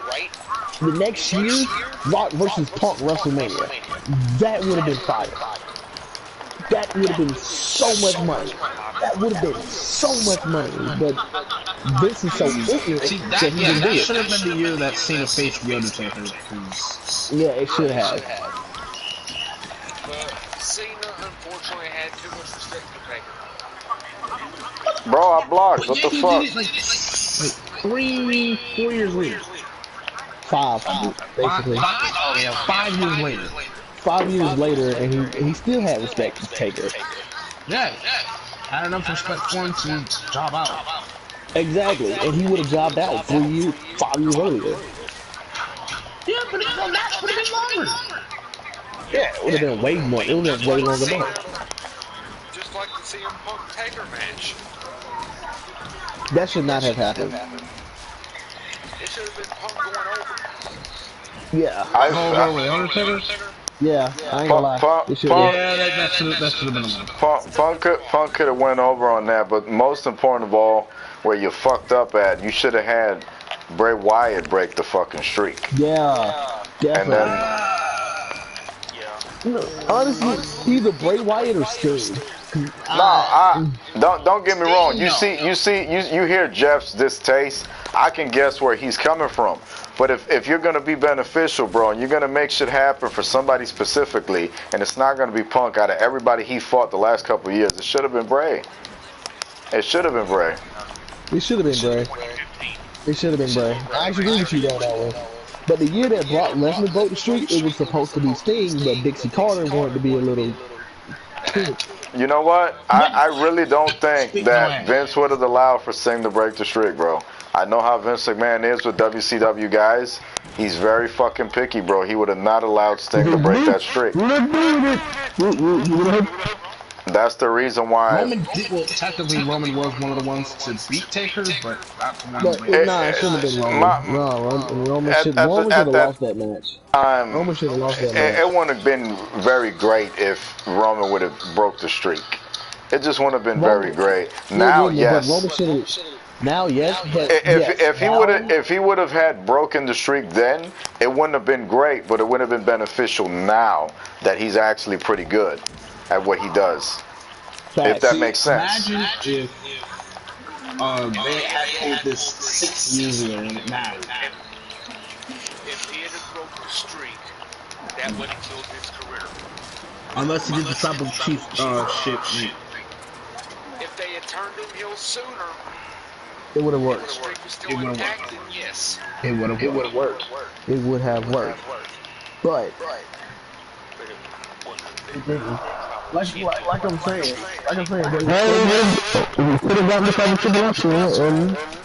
I mean, there were so many fire opportunities that they had that they didn't do. Like Cena, like you said, Cena versus Taker the following WrestleMania, Punk versus Rock the following WrestleMania. What are the That's bad. Punk would have got his main spot. Unless they would have switched it and just gave it to Cena, which I kind of saw happening. He's like, nope, Punk's still not going in the main event of WrestleMania. We're gonna give it to Cena again. If I'm not mistaken, it wasn't originally supposed to be Triple H and Undertaker at WrestleMania 27. Who was it supposed to be then? Sting. Originally. Bruh. Sting fighting who? Taker? Bruh. For what? That's what most people speculated. Okay. Sean was about to leave TNA anyway. Triple H taking his spot to fight the streak. That makes sense. Back in 2011, it would have made more sense than Sting coming in later to face him.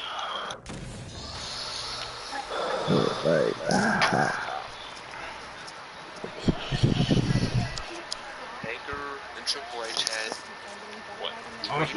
What's the point if Sting was just going to lose anyway? would have been a wasted opportunity. Goldberg and Undertaker would have been better. Oh my God! No. Back then. Wait, Goldberg are we and talking about 2003? Yeah, Goldberg taking 2003 would have been dope. That would have been dope. 2003, I'll accept that. 2003 Goldberg was pretty fucking good. But I can Goldberg being the way he is in general, I really don't know. But if you go back to 2003 and you think about The Rock versus Goldberg and Goldberg versus Triple H when he was having hot matches like that when he came in, he didn't fuck up. He was just doing pretty fucking good. So I don't have reason to believe that him and Taker would have failed at that time. The same. That probably would have been one of the greatest WrestleMania matches of all time. I mean, Taker, I'm sure. One of the greatest years. Obviously Taker's still gonna go over because it's the street. Yeah, of course. It still would have been one of the greatest matches in WrestleMania history. Think about it. If they had pulled that at WrestleMania 20 instead of Taker Kane. No. I get that though. Taker Kane, I get that. I get the Taker Kane. Yeah. Yeah, because technically speaking, Kane still has some unfinished business from several years ago. So Never beaten him. Except Taker Kane would have made Taker Kane makes sense though. The whole brothers thing. And not to mention, Paul Bear did kind of jump him first time around, so. if they had brought Goldberg in around 2003 Rumble to build up to WrestleMania 19. Ooh, wait a minute. Wait, who was main event? Oh, let me see. Instead of having Nathan Jones with Undertaker against Big Show and A-Train. Because Nathan Jones got taken out. Oh my god. Nathan Jones got taken out by the Four-Bladed Italians that Oh time. my god. That match was not good. It was nice. 2-on-1. Let's do the 2-on-1. But he still showed up toward the end of the match and spin kick Big Show.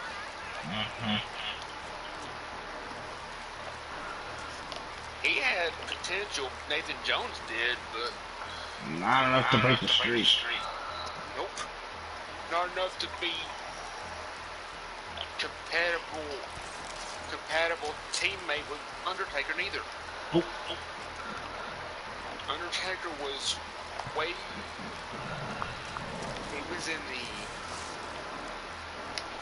He was still what at that time 10-0, 11-0. Oh, he was that was the 10-0, yeah. What? Here's a guy that could have beaten streak that probably would have made much more sense due to the fact that he was undefeated. Edge.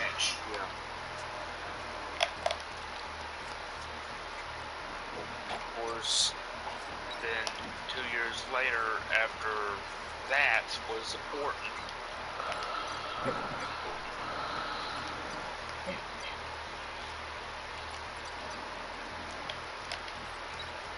That was a decent match. I just realized something. Undertaker is the only person in WrestleMania history to defeat all 4 members of Evolution. Yeah. All 4. That's that simple. Yeah, because that was the year that Batista and Cena were put at the top of the company. 2005. The only person that can say that came close is Daniel Bryan. He's beaten 3, but not all 4. Oh, he did. Yeah, but 3, but not all 4. He beat Ric Flair. By 2014? Yeah. Was when Flair was already out of the building. Exactly. Now, Sean beat all 4 members of Evolution. Yeah, but not at WrestleMania. I know. That was Yeah, but you're just saying WrestleMania. 3. You know. Of course, he still had a good match with Jericho in 2003 at WrestleMania.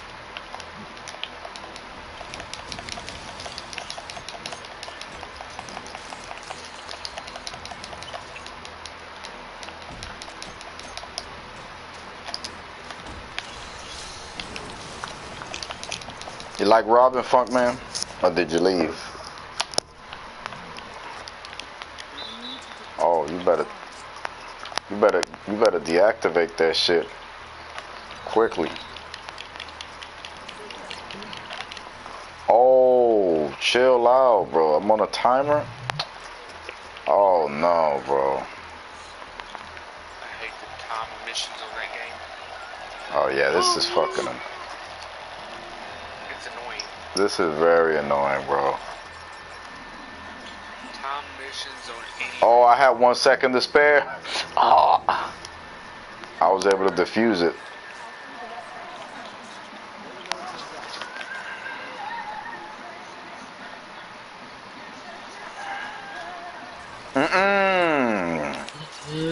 Chill. He stood quiet because he knew he was gonna do damage, yo.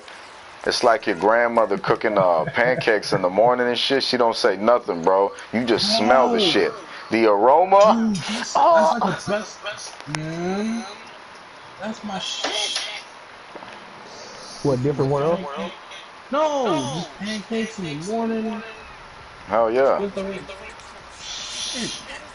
the next day you're making waffles. wow.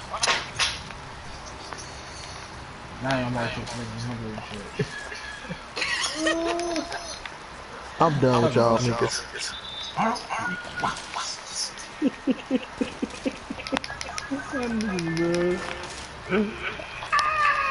Oh.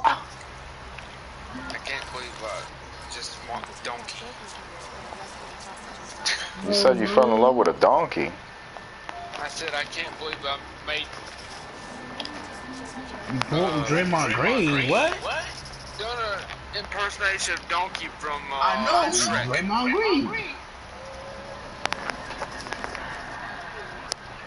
See, Trey would probably be the only person to understand that, bro. Donkey, Draymond Green. Hey, y'all probably didn't hear about that he's selling the network. No, we heard about it. But they're not necessarily selling it per se. They're kind of just negotiating to get it somewhere else. So, is the network still going to be on the app? Fucking no, I don't watch that shit. I could care less. Bro, we're gonna go back to $39.99. Shit. Or actually no. Wasn't it $69.99 before that? What? The freaking pay-per-views for the network wasn't it? Wasn't it like $69.99 for pay-per-views? Back in the day, it was $50. Damn. When I first got WrestleMania 28, that was the very first WrestleMania that I paid for. They were like $35, but like WrestleMania would be like $60. WrestleMania, Royal Rumble, SummerSlam, they'll be like $60 and $50. The only people that had $10 pay-per-view was TNA back in the day. Oh, I remember that. Yeah, I miss those. I remember that.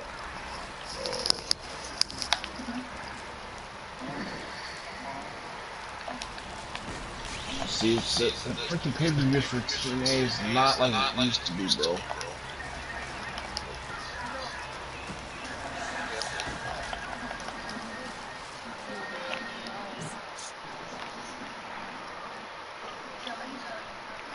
Not a shock.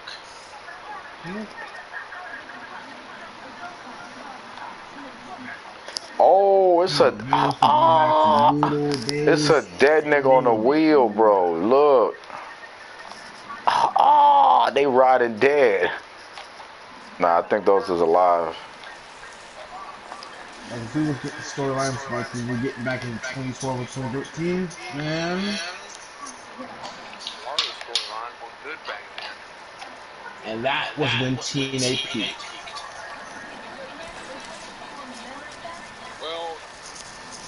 Well, to me, 2012, 2013 was right around the Hogan era still. Exactly. It peaked. Aces and Eights was still around. Yep. That stable was only meant to get Bully Ray over. Exactly. It got him over, but I just watched that interview with him and Chris Van Vliet not too long ago. And he said it himself. He didn't think he needed that motorcycle rip-off game to get himself over. They created a mystery behind it, so. Yeah. Because back when I first watched it and I saw Bully Ray with the World Championship, I'm like, oh shit, he actually won. What I didn't see was how he did it. I'm like, oh shit, he actually, what? That's the type of shit that we need now. Like, we need mystery, we need, like, good storytelling. Like, we're not getting that now outside of NXT. I mean, we got Retribution, but it's trash. No. Outside of DIY, no. No. Mm-mm. The only other impactful stable was the Shield. And that was it. Oh, and the Shield era. We gotta put them up there. We forgot about Shield era. The Freak Show. The Freak Show. The next show. No, because I'm beating up clowns for the Funk Man. The Freak Show Funk Man. What's the second? Yeah, we're gonna put Freak Show up there. We gotta put 2/3 of the Guerrilla Tactics. I said 2/3. Look, you just discussed it, Shandon. He had to leave. Funk Man left my stream too after you said that shit. Nigga said Guerrilla Tactics, Shandon, and Funk left. You fucking gave them niggas coronavirus 4. Oh my god.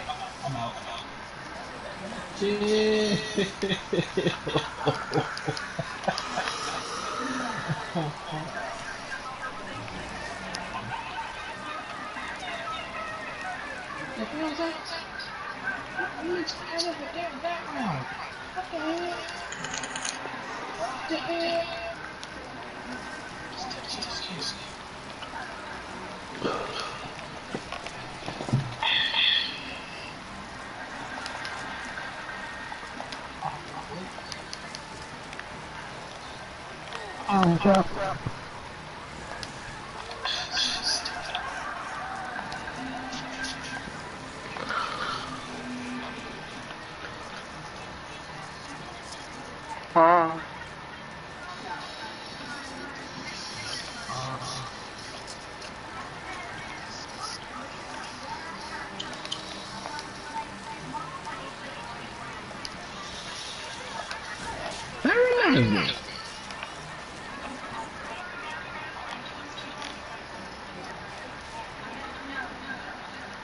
I know some of y'all saw the post on the SMW page. We're retiring the X Division title and ushering in a new era. Pure wrestling.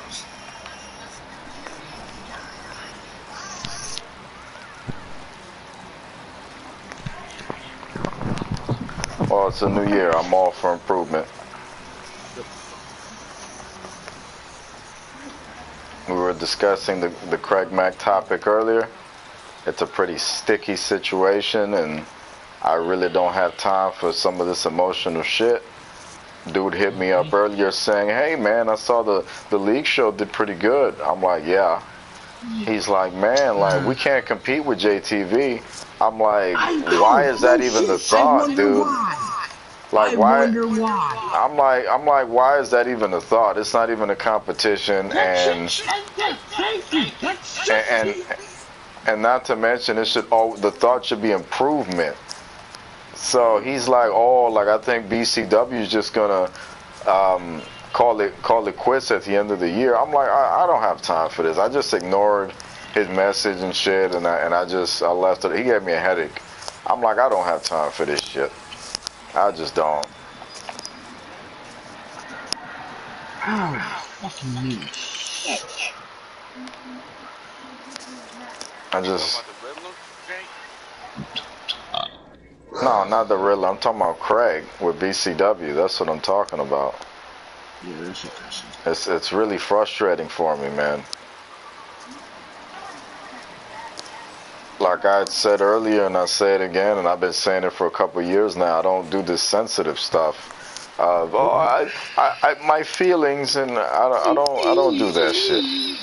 I don't do that emotional shit, bro. My shit is straightforward, you know, and you gotta be tough. It's a tough world. You gotta work at it. And what that sausage? Us getting the fucking views we get has nothing to do with anything. If these idiots obviously can click to watch their fucking show, or anybody else, you guys can do the very exact same thing. It's a matter of adjusting your shit and keeping people in tune to your product. That's all it is. Craig has got like what, maybe 47 something views, whatever the fuck it was, 40 views for one video or 37 or something, and like 50 for another. And SNW is sitting on like 87, 90, maybe 100 views already with that last show. And that's for the simple fact that it was actually a good show. And I keep praising that episode because I liked it, especially that match. And it's just like, okay, so you're mad because you didn't get the results you wanted from the two fucking shows you did. And why is that? You have a pointless fucking NXT based show that really serves no purpose due to the look. Trey's already laughing. It serves zero fucking purpose because BCW is not even fucking where it needs to be. So for you to be doing a second show is so dumb, you know. And it's just like you got that stuff going on. BCW is not established to where talk about that shit made me tired. I don't get why. No, you just said it, and it's just like, bro, like your shit is just bad, and you're pushing a second show, and I don't know what to tell you. It's like, okay, you have a second a build up developmental show. But you have who on it? A whole bunch of generic ass niggas that are fucking CPU? Like, that's a waste of time, bro. It's literally a waste of time. There's just no reason for that. You know what I'm saying? Common sense would just be to build your fucking product and do smart shit. You had me.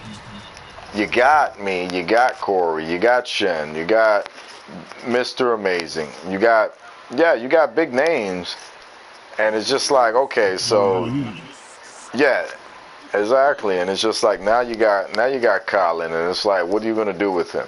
If you don't even know what to do with me specifically, what can you don't know what to do with Trey, you know? But what can you do with Colin? How are you gonna build him? What story are you gonna tell? It's just it's not gonna work. You know what I mean? You're over here trying to convince the consumers of BCW that a CPU with tattoos that look like they're from SVR06 with a generic ass fucking face. You know, he's beating Trey. He's going over Trey, bro. Should almost never happen. And it's just like, okay, what am I supposed to expect if you're trying to build these characters? He's gonna beat me like nothing. He's gonna tear my ass up.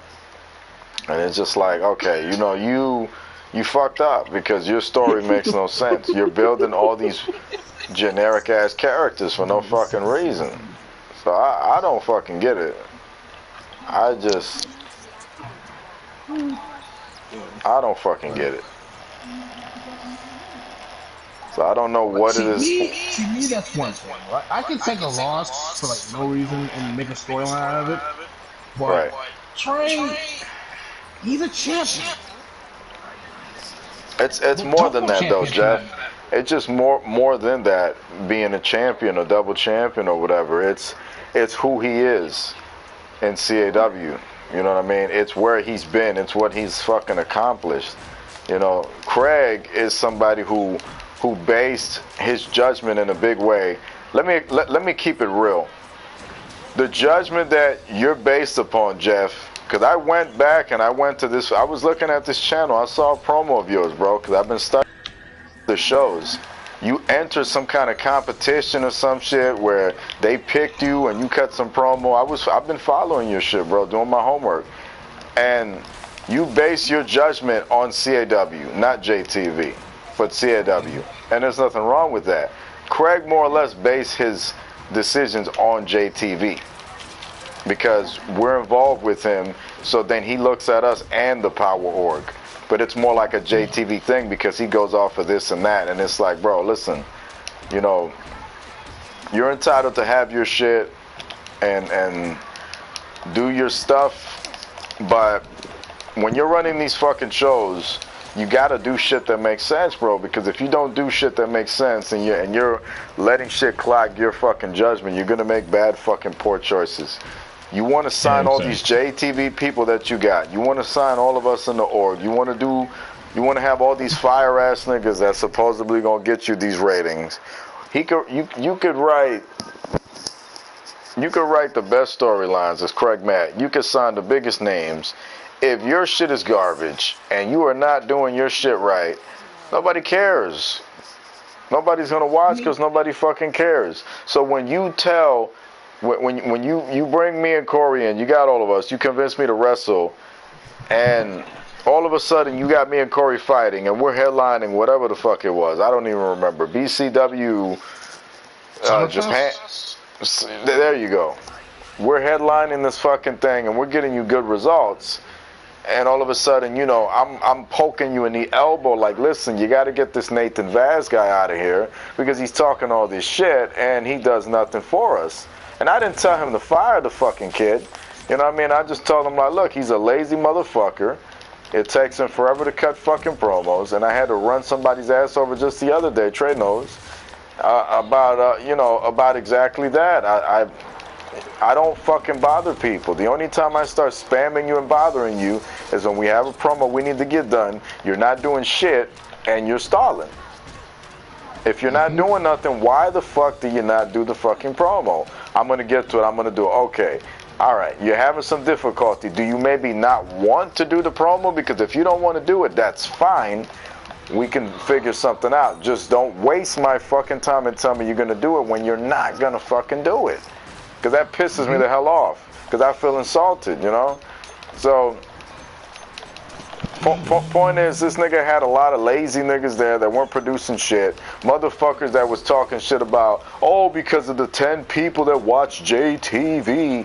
Like, motherfucker, you were getting BCW like 2-3 views. What are you talking about? Before we fucking stepped in, BCW was doing terrible some years back. Terrible. And when we came in the fucking door that I told him my nigga Craig had a beer up here in New York, it's like, okay, this is a new era. And I told him, like, bro, this is what you need. You're with the Power Org, and now that you're with the Power Org, you got coverage and you got talent. You could sign whoever the fuck you want from the Power Org, and we're going to encourage you to sign PvP guys. And don't get me wrong on this, you know what I'm saying? I know you still got your shit that you like to do in highlight reel and the way you like to do your show, Jeff. But the thing is, he's not you. He's not you. He can't make it work the way you make it work. when I look at your chat is popping. It's trending. It's lit. People are watching it and calling audibles on moves and calling spots and saying, oh, you should have gave the title to this person. That doesn't go on during BCW. You have your casuals that watch. You have your regulars that watch. And your regulars, I'm sorry to tell you, are JTV guys. Because all his fucking guys that he had was barely fucking watching that shit. He had a guy on there called the Great D. This is a guy who was you know the Great D, don't you? So, yeah, former SNXT champion. There you go. Great D, I've known about him for quite a while. Never got to wrestle him, never got to work with him. I don't even know if we've talked or if he knows who the fuck I am, but I knew about him for quite some time. And this is somebody who was over for a while. Took him in there, did nothing with him. You gave him the title, it meant nothing. You get Nathan Badds' faggot ass in there, does nothing. There's no backbone. Absolutely no fucking backbone. Then you bring me and Corey and all of the rest of us in, and if you don't do it right, it doesn't pay off. Why does it pay off for us? Because I fucking utilize everybody that I got in the right way, and people fuck with it. In WWA, it's made progress for WWA because Trey's managed to have some significant moments along with everything. And a lot of the people that's there, and that's why it's worked. But even for Trey, it backfired, as you see on Old School Night. So imagine Craig stepping into the fucking picture talking about, oh, you know, we're gonna have these CPUs, and then we're doing all this shit that makes no sense. Trey literally came out to the ring. What was it? You had an entrance, and it's like you did an entrance, and then you came out or some shit on that BCW. Little promo. Yeah. I was on there one time. I came out in street clothes to the ring, and when I was in the ring, I had my wrestling gear, no shirt on. I'm like, what? Like, how the fuck does that work? And it's like, people don't like shit like that. You gotta do a little better than that. So he's trying to push me, Corey, and Shendon. When me and Corey just came off of 2 great matches. He beat me, he got the title. I beat him back, I got the title. And now he's trying to put all 3 of us together in a situation where it's coming off more like he's just desperate for ratings. And your shit is not established yet. Yeah, it's ratings because it's just not established yet. And it's like, bro, like, do you not see an issue? And then he's trying to build Stephen Hart, supposedly, which is like character he made that he's saying is his cousin or something. No reason, because no build-up. No build-up, no nothing, man. Like I don't even remember having this conversation for him to fucking be putting me in there. And I'm like, bro, like, you're putting me and Shendon in the ring. He's like, yeah. I'm like, that's garbage. There's no fucking build-up. There's no warm-up.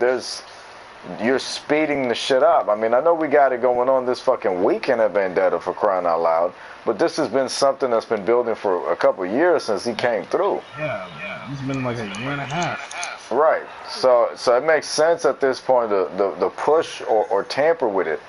But in BCW, like, we just got there and you're already fucking trying to do this match. It's like, that gives me the feeling like you're just trying to steal the sun. I think he's just trying to steal the thunder of what we got going on. So it's kind of like, since Impact and Shendon is a thing now, he's trying to push the match as well. That's the only thing I can put together. That's why I'm trying not to tamper too much with the push behind Devontae and SMW, because so far everything is going picture perfect. I do not want anything wrong.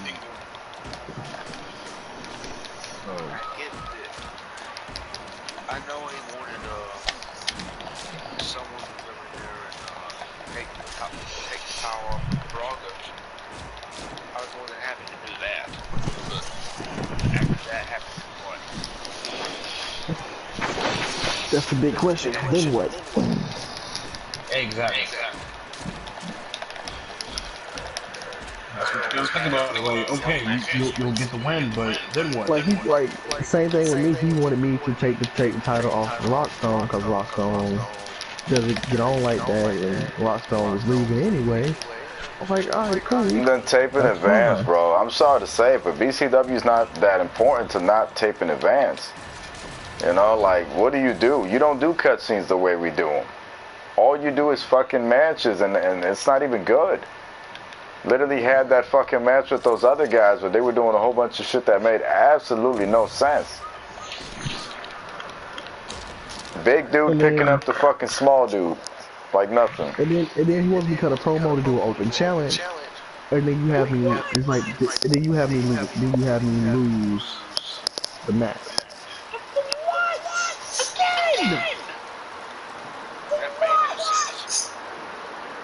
No sense. I don't know, if he asked me to like job in that match, if I said yeah, I don't remember saying yeah. Whoever says that Trey can't book shows clearly has not seen BCW. I think Sahara was saying that. Yeah, she said someone told her that. Yeah, that's what I'm saying, because I know she didn't say it directly, but she probably didn't still be in the party. He wanna drop my title to his nephew. He said y'all talk, his nephew. That's what fucking said that me. No, he told me that he wanted you to drop the title to me. That's what Craig told me. We're gonna do no build up. Oh, Craig gotta talk to me, buddy. Before I drop title to anybody. Over here fucking making fast decisions like Corey got the title, I beat him, you know. Coming off of what me and Corey have done in CW makes sense, it works. Coming off of BCW, Corey just getting the title, it's fast as fuck. You know what I mean? But now I take the title off of him and it's like a new era kind of thing, and it's just like, you know, this is all about making BCW at least feel like it's main event city. But now you have interest in taking the title off of me already? To put it on somebody who is either going to be almost at my level or below my fucking level is just like, okay, like, it's, you know, I'm not trying to justify me keeping the fucking title, but it's just like, from a writing standpoint, it kind of make no sense because it's like you're making the title change hands too fucking fast. You know what I mean? It'd be kind of like me taking the international title off of Braga 1 month and then putting it back on it the next.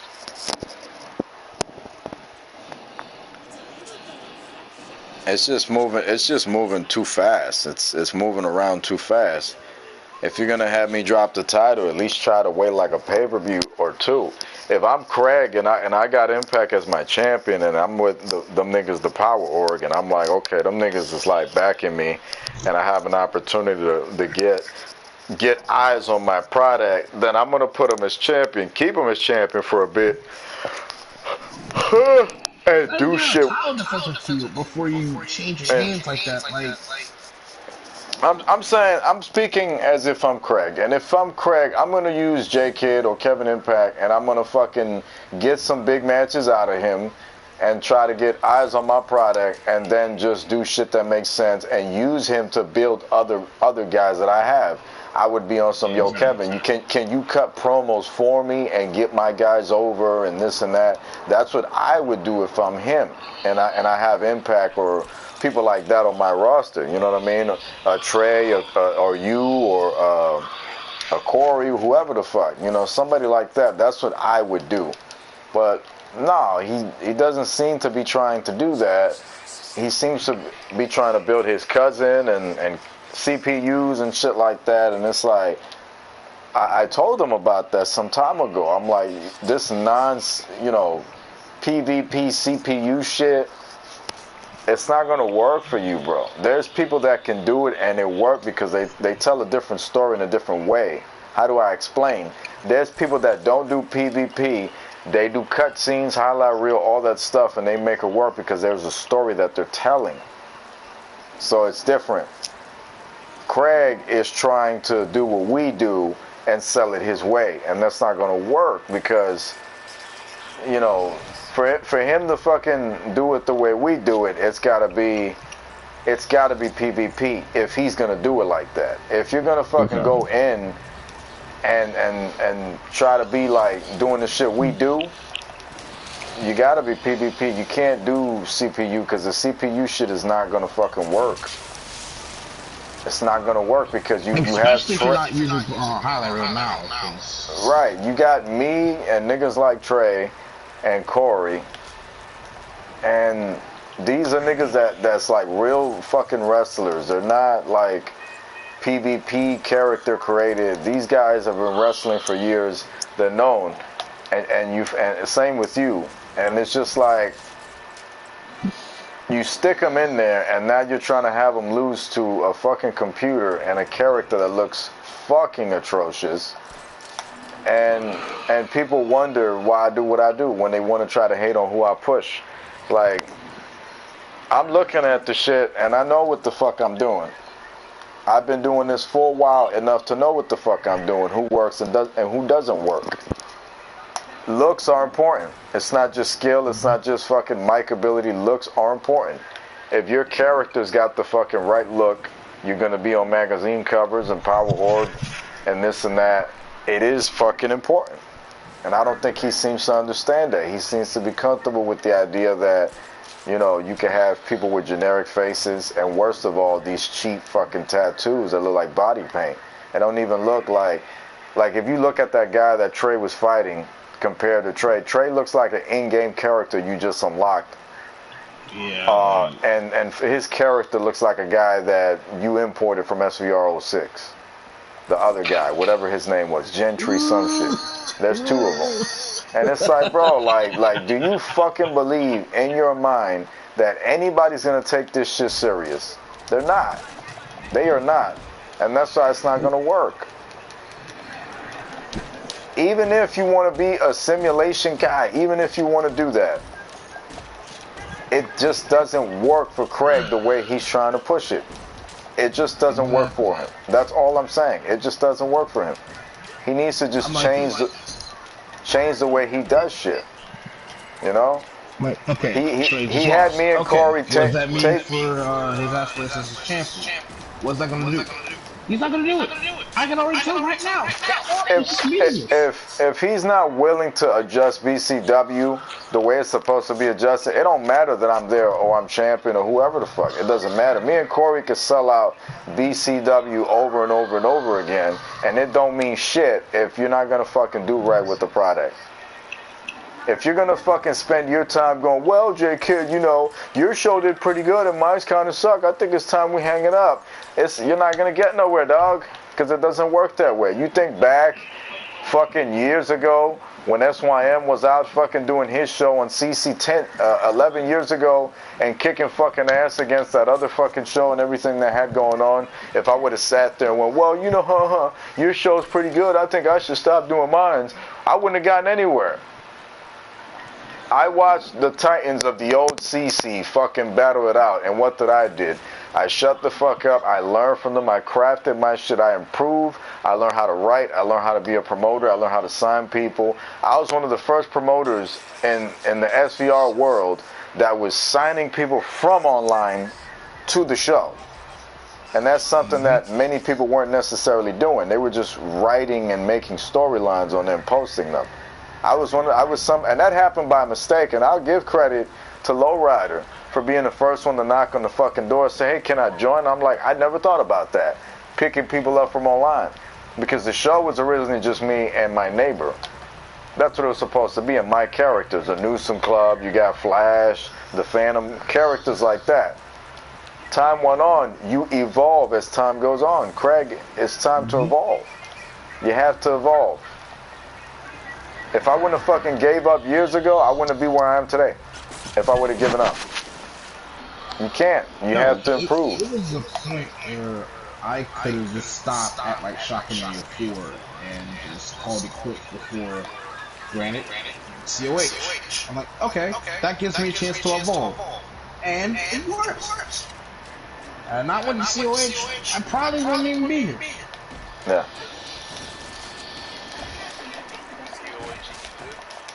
COH no longer exists.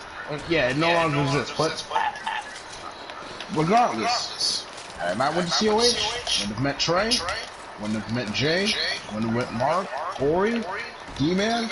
Hell, SMW would have shut down years ago had I not joined COH.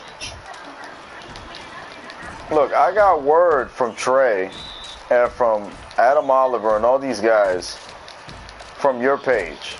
And I seen you on there a year before you even got to know who I am. And I watched you, I watched Trey, I watched Michael Miner. I watched all those guys in the fucking SMW page, and I learned as much as I could. And that's what got the ball rolling towards me getting to know you guys, little by little. And that's how I got to know also Adam Oliver before me and you even spoke. So being out there, working, improving, crafting, it's a part of just being a better promoter. Being a better writer, producing a better product for people to go, you know, I want to watch that. That's all it is. XVP, who he doesn't get fucking views, and he promotes the fuck out of his fucking show. Think about it for a moment. Here's a guy who has all this potential. The show is fucking fire. His shit just fucking sucks in terms of viewership. His shit sucks in terms of viewership. First and foremost, he fucked up his all the potential because he fucked up his Power Org membership. That's the first mistake you fucking made, you fucking idiot. You fucked up your membership with the Power Org. And I was fucking dying because I was talking to Shannon the other day, and I said, you know what? Let me peep Game to see how his page is doing and see if the second episode did as good as the first one that I was on. The first one that I popped up on with Ray Geddes and everybody else is sitting there like 400 views, maybe more. His second one, I'm thinking, you know, we got him over. That's, you know, the fucking show. That thing is sitting like a 2 and change. I was like, what? 2 and change? After I showed up, after we fucking put him over and everything that happened, 2 and change? And it just goes to show you, we have influence, bro. When he fucking had a problem with us and Katrina went public, you fucked up. You fucked up. But he had a viable fucking product.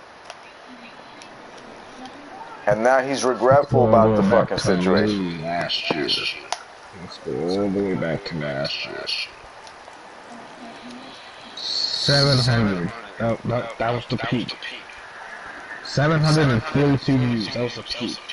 What's that? From one of his videos last year, 742. From whose channel? From Backstreet W channel. Oh no! He'll get his 600, 700, 800 views. Don't get me wrong, but that's not off of his product. That's not off of his shit. Yeah, exactly. No, it's off of WWE reviews, off of NXT titles, off of, you know, opinion on this. That's what he'll get those fucking views from. That doesn't count towards CAW. And CAW, the most he'll for small videos he'll do his 30, 40, 50. For shows, you know, he'll get up in 2s and 1s, luckily 3. But he's averaging about a good 5, 6. 5, 6 for what?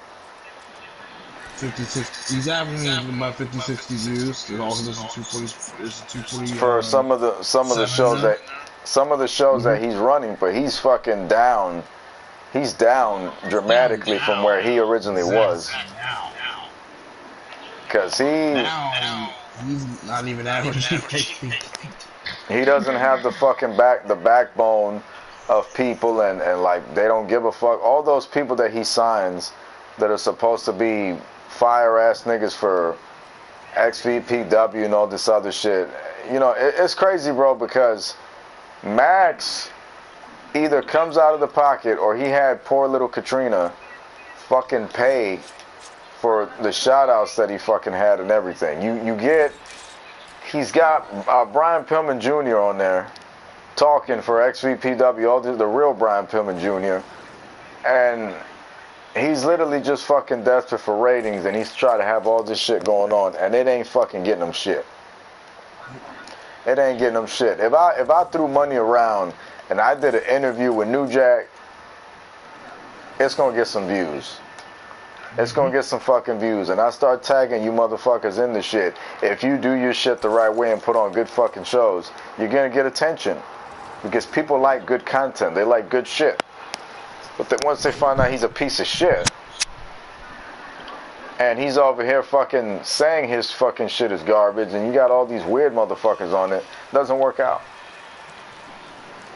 Who knows where XVPW might have gone if I would have stood around and would have started cutting promos with my glasses on, and Corey would have popped up. You would have popped up. We'd have had all these motherfuckers on there, Shendon and Matt Dagger and all these fucking people. And then you would have brought your people over.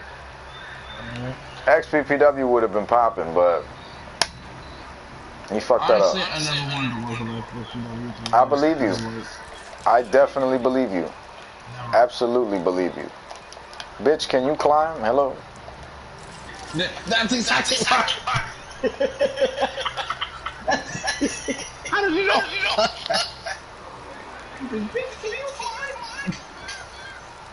How did you know I told you? What I like about me, and this is something that I practice and I love about me, is that I'm not fucking power hungry, and I'm okay with people being better than me, and I'm okay with, and I'm all about improvement and not hating on anybody's fucking creativity. That's my shit. And I think that me being in the fucking Power Org, I don't think I'm better than anybody. Can any one of y'all put better shows on than me and get bigger reviews? Absolutely. What is it gonna take? Simple mathematics of just proper adjustments, signing the right people, offering the right product that's going to have people's attention, doing the right things that's going to keep people watching, stuff like that. Currently, I have my hand in a fucking cookie jar because people just continue to have interest and want to watch JTV. You put it to the test. The heartbeat shit came out. It didn't catch that much attention. I'm sitting here thinking to myself, do people still give a fuck? The fucking news report shit comes out. It got somewhat fucking attention. You know, it got kind of like what a fucking episode of S&W would get. And then, you know, the fucking show comes out and the fucking, you get these big ass fucking results quickly. So what that means is that whatever the fuck we got going on, people have interest in being nosy enough to watch what the fuck we have going on. Once you have S&W or whatever show at that level, that's it. They're hook, line, and sinker. And the first thing that it takes to learn how to be better is to realize that people are fucking idiots. That's the first thing. That's the first thing you have to realize to improve any show. People are fucking idiots, and if you program them, they're going to watch and listen. That's just how it is. That's why there was a show out there that had to clickbait to get views, because they know and they recognize the mathematics of how stupid people are. And if you know, right picture, you know what I mean, it's going to get people to click it and to see what it is that you have. And that's what happens, you know what I mean? But there's a difference in a product that's fire and a product that's just garbage.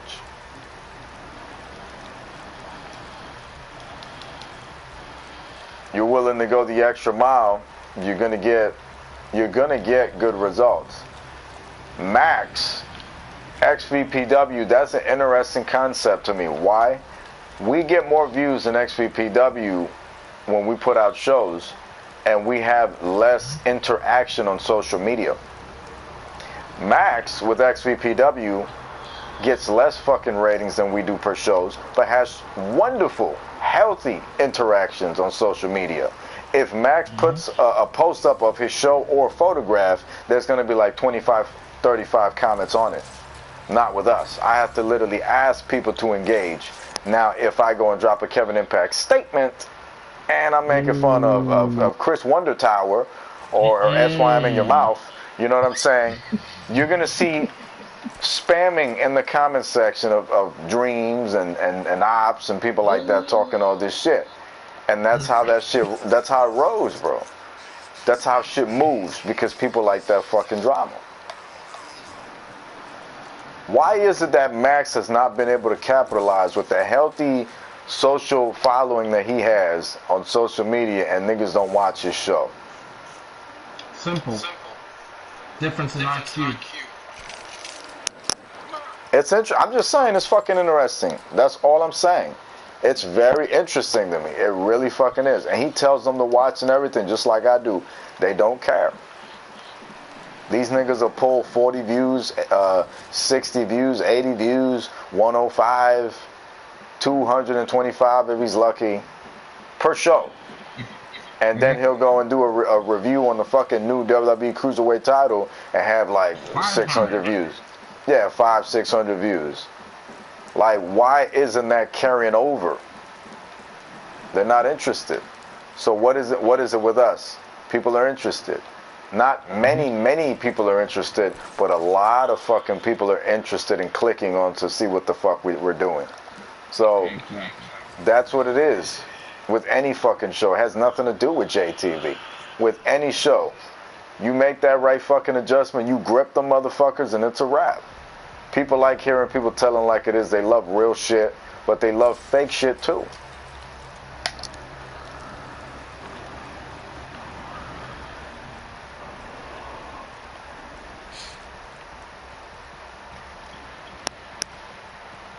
My dick hurt. I'm just saying, man. Them niggas make my shit hurt. Just thinking about this shit made my dick hurt, man. I don't know what my dick hurt. Alright, man, that's what I'm trying to get at. You have to be look, fun man down. You have to be unpredictable. Jeff, you know, here's what I'm gonna throw at you. You know what I really want to see in S&W? I want to see. Do you remember that back on old Raw, they used to have segments where I don't know what the fuck it was, if it was Jim Cornette's court or whatever, but Jim Cornette used to have a little segment where he used to talk shit about what's going on. I think you should talk shit on the episodes of S&W. I think you should have about a minute and change, or like 3-4 minutes, where it's the Alberton hour, or whatever the fuck. You go on there and you just start talking some shit and say some jokes and have people screaming.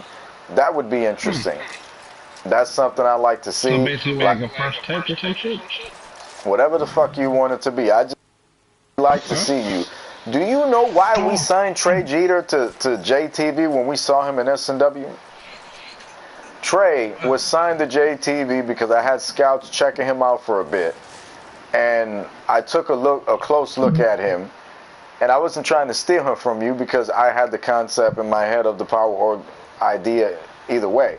Not the Power Org network, that was Trey's brainchild. He came up with that. But the idea of doing a partnership with different shows, that was in my head. So I'm like, okay, so I see dude. I'm not trying to steal this guy from this dude and from this league, but you know, picking them up, working together might be a cool thing. I believe in that kind of stuff. The reason Trey got signed to JTV is because Trey was on your S&W page, which I fucking enjoyed your fucking page for the longest, when motherfuckers go in there and put videos in there. Trey was on there dipping, smoking, vaping, with a rifle, and talking all this shit. And I said, this man is a legend.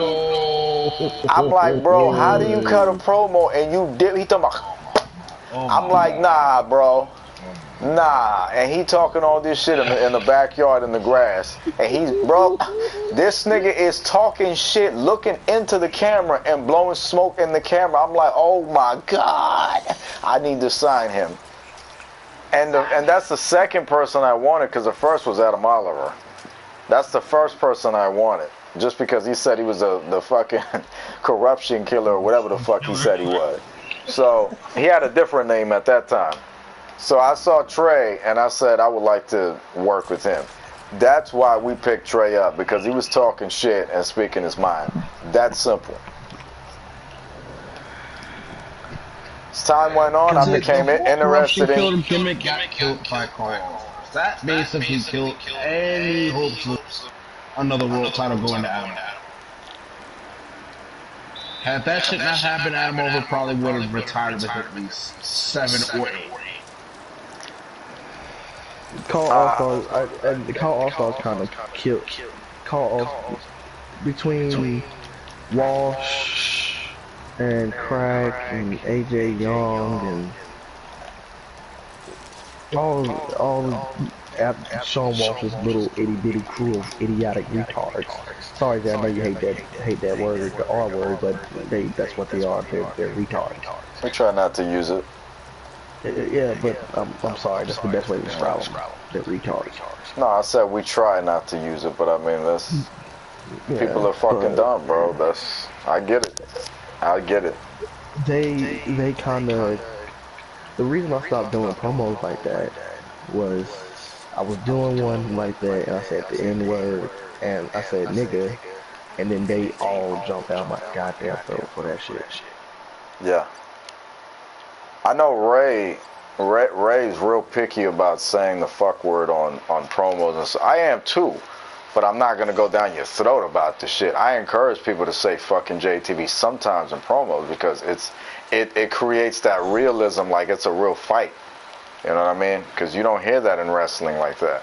But we're in a YouTube environment, and we have to normalize, since we're normalizing all this weird shit like this fucking pedophilia and fucking weird shit that people are into and the LGBT shit. Let's normalize talking shit and being tough enough to not be in your feels about the fucking thing. Let's normalize that. Not have this fucking tube shit be as sensitive as it is taking people's video down. Right, like normally them jumping down my throat about it wouldn't bother me. I would have used it in the promo, talk more shit instead of it again. Right. You can really shut up. But I was going through some shit at the time, and I was like, so with them jumping down my throat and shit I was going through at the time, it was just too much. It broke me. I'm like, no. And I had to step away. Right. Which and Travis Sparks said in Jamco's podcast, he's like, oh no, he's like, I know. He's like, I know that's why Trey left when he left, and that's why he wanted to leave COH. When after that pay-per-view, it was because of them. It's like, and Jeff, you heard it. You heard him say that he knows that I'm a great talent. It's just that they hated me. They did not like me. They thought I was a jobber and hated me with a passion. That I pursued other places that I knew was a better place for me because they saw my potential.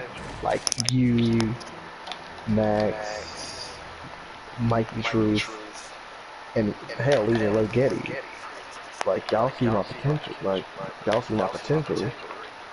But while Sean Walsh and them, they're just like, oh no, he's nothing but a black redneck and he ain't shit. Wow.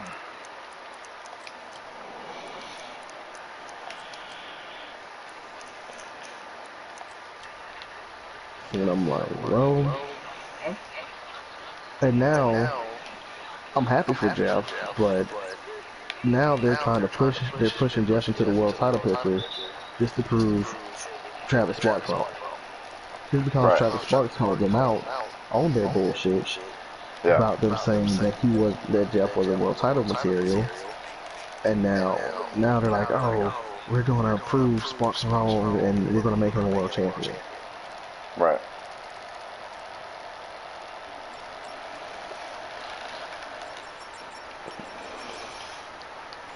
So it's like, so y'all are going to do something. So y'all are going to push him to be spiteful. Yeah, Like man. I told Jeff, that's how they're doing. But it's like, hey, if they push you to the title, you know. Honestly, even if I don't win the title, it doesn't matter to me anyway. So I'm just there doing my thing. That's what I want. Exactly. You just there doing being you. And let's same thing with Roxanne. He's just there doing his thing. It's just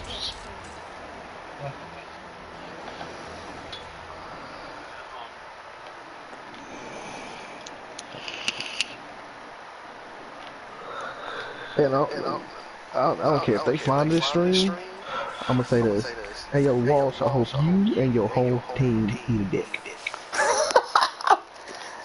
I could care less. I mean, if it was up to me, one of these fucking days we'll fucking go and go live and fucking just do a documentary and tell the truth. But this is my take on it, and this is the reason they don't want to mention me or nothing. I'm one of those. I'm kind of like Hobson.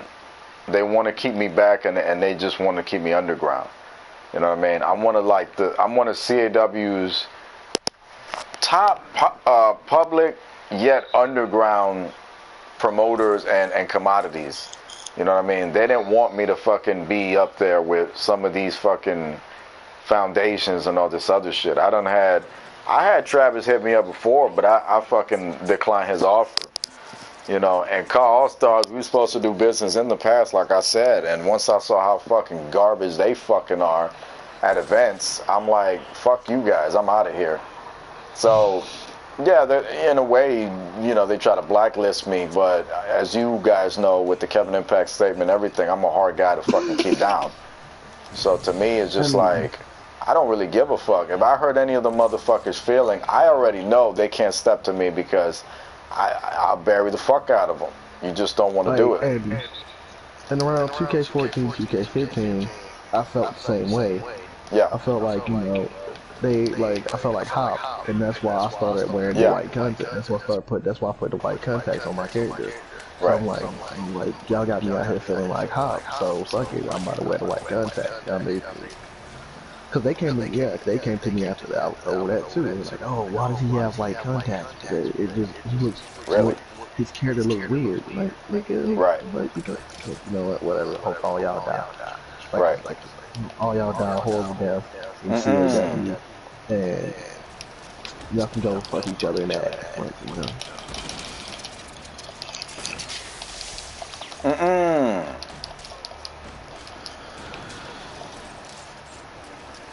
Right. I thought that was Jeff. Like, what the fuck? If you get your old son, sit down. Damn. Oh shit.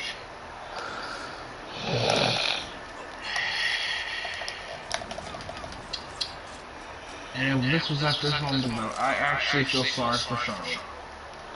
Like, I have proven time and time again that I am a main event talent.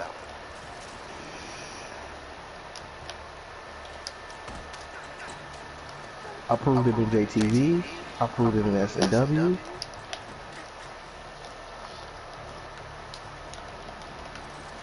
Yeah, man. And I said it to a lot of people that wanted to fucking doubt you coming in. It's like, okay, well, since you want to doubt him, we're going to go ahead and increase the volume, and we're going to see if you guys are right, that he's just like a hardcore champion, mid-card kind of guy, or if he could be one of the boys. And you proved that, you know. Somebody else that you was tagging up with some time ago, you know, felt that they were carrying, when you and I both know it's the other way around. and that person never really won a championship. If you think about it, Trey, it was just because of you. You put that deal on the table for him, and you won all your shits on your own. You've earned it. And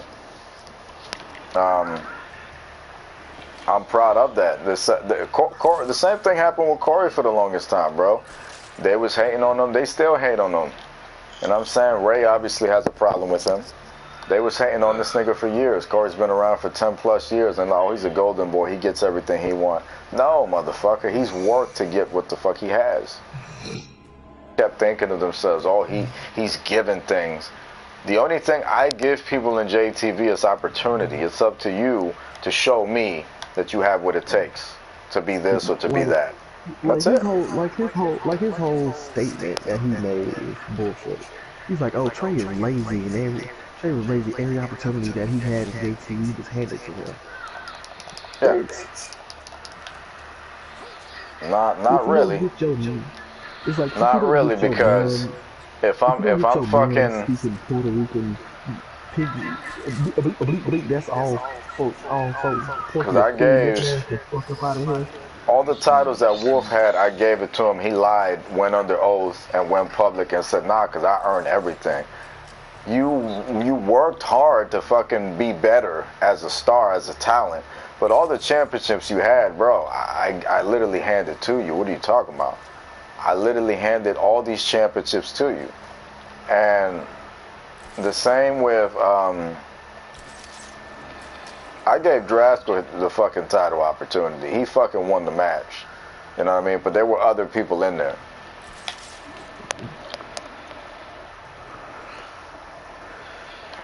Honestly, I felt like Showdown should have been Jeter and Amazing. I honestly feel like it should have been Jeter and Amazing and Showdown. But wasn't he feuding with Maverick at the time or some shit? Yeah, he was feuding with Maverick. No, but he's saying in general, like, if we could have decided... Oh, but he could have redid that? Or, yeah, I got it. Well, not redo it, just decide ahead of time, like, if we would have booked ahead of time what we was doing. You know, but... Yeah.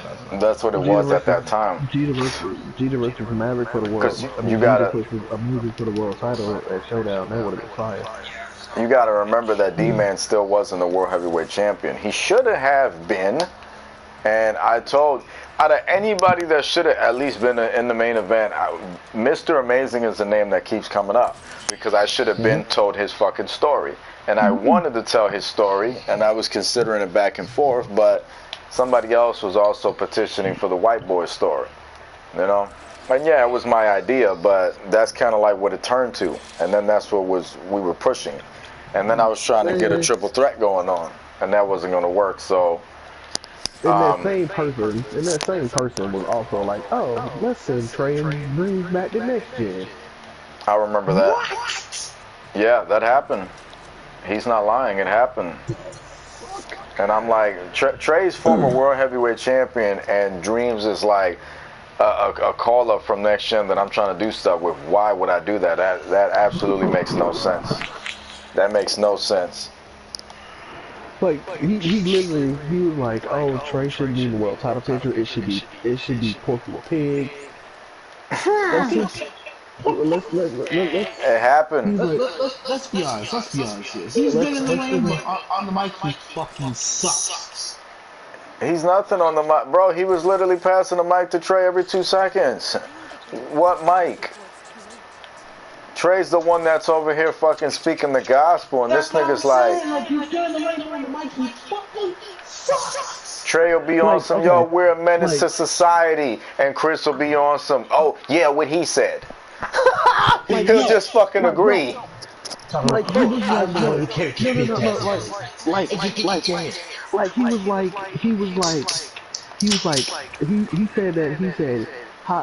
about, he's like, oh, I'm over here making fun of Bret Hart, and Trey's over here saying he's the Bret Hart of CAW wrestling, and da-da-da-da. He said, I'm over here bringing that heat, and Trey's over here looking stupid. Like, yep, okay, that's cute. You were out of order. I'm somebody that I'm gonna admit when there's talent, and I'm not gonna be a hypocrite just because I have problems with people. Draskell is the greatest character that I've created from over there. He's the greatest character I've created. In real life, he's obviously a fake ass nigga and a pussy and a bitch, but he's a fantastic talent. But as himself, he's kind of whack as himself. The Freak Show character that I presented to him, the leader of the Freak Show, Draskell, was kind of fire because he was doing fire shit. But Draskell by himself is just a great talent, and that's it. There's nothing too special to him. So everybody else over there, I don't know what to tell you, you know. But when it comes to Chris, there wasn't a whole lot to him.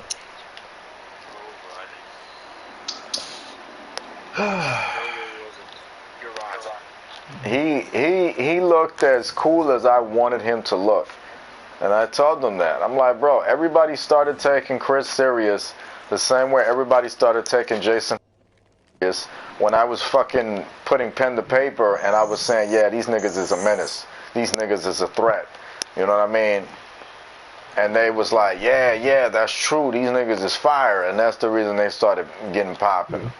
Because as soon as Homeboy showed up on the first episode that you brought on the JTV, Trey, that he showed up on Next Gen, nigga was a geek. Nigga was a straight geek, and he had the audacity to tell these ears, nah, yo, you let me talk, I got you, bro. Me and Trey know how to talk shit. You know what I'm saying? I'm like, okay, go ahead, Trey. Nigga, Trey is over here doing some Cena type shit where he's like, because when you step in the ring with me, you're gonna feel. And I was like, whoa, okay. And I was like, pass the mic to Chris real quick. This nigga was like, yeah, what he said. I was like, what? And Mike back, I was like, what the fuck? I can't talk trash. My first promo, I made my very first promo in JTV. I made a wrap up on the spot and flamed this nigga. I'm like, when it comes to trash talking, Trey's it. And then it occurred to me that, you know, because he was trying to make it seem like I could talk and Trey's my boy, I'm like, you sure about that? Because, like, when we be in a party with him, I'm like, yo, you told me you was hot fire. I'm expecting some Razor Ramon shit. You get on the fucking mic, you give me 3 seconds, and then you pass the rock, yo. You know what I'm saying? Trey's not he's not LeBroning your ass. He's giving you the opportunity. I'm giving you the opportunity. I'm not telling you, yo, say 3 words and pass the rock. We want to hear what you have to say. For the simple fact. When he was ball hogging, that's the reference. I gave, like, Jay knows that I love, Jay knows that I love the Street Profits entrance, because Jay loves the Street Profits entrance. Oh, and I know where you're going, Trey. I'm about to scream. You need to chill, yo. I know where this is going. This nigga, like, this nigga is so trash that Jay was like, look, Trey. He said, I know you got the swagger, the fire, the pull off, you know, with the cup, coming out with the cup. Here we go. But you gotta give it to Chris, because this nigga is trash. Oh! No, this is shit. I tried to argue with time, Jeff. At the time, we were trying to do him a solid. At the time, I was trying to argue with Jay tooth and nail to keep my damn cup. Yeah. I was like, nigga. I'm like, nigga. I'm like, yo, Jay, nigga, I was like the freshest nigga coming out here with a fucking tilt save chain. I'm like, yo, I was out here with a fresh tilt save chain. He needed the cup. He had nothing else. He had nothing else. He was just gonna hold it and dance, yo, because he couldn't do nothing else.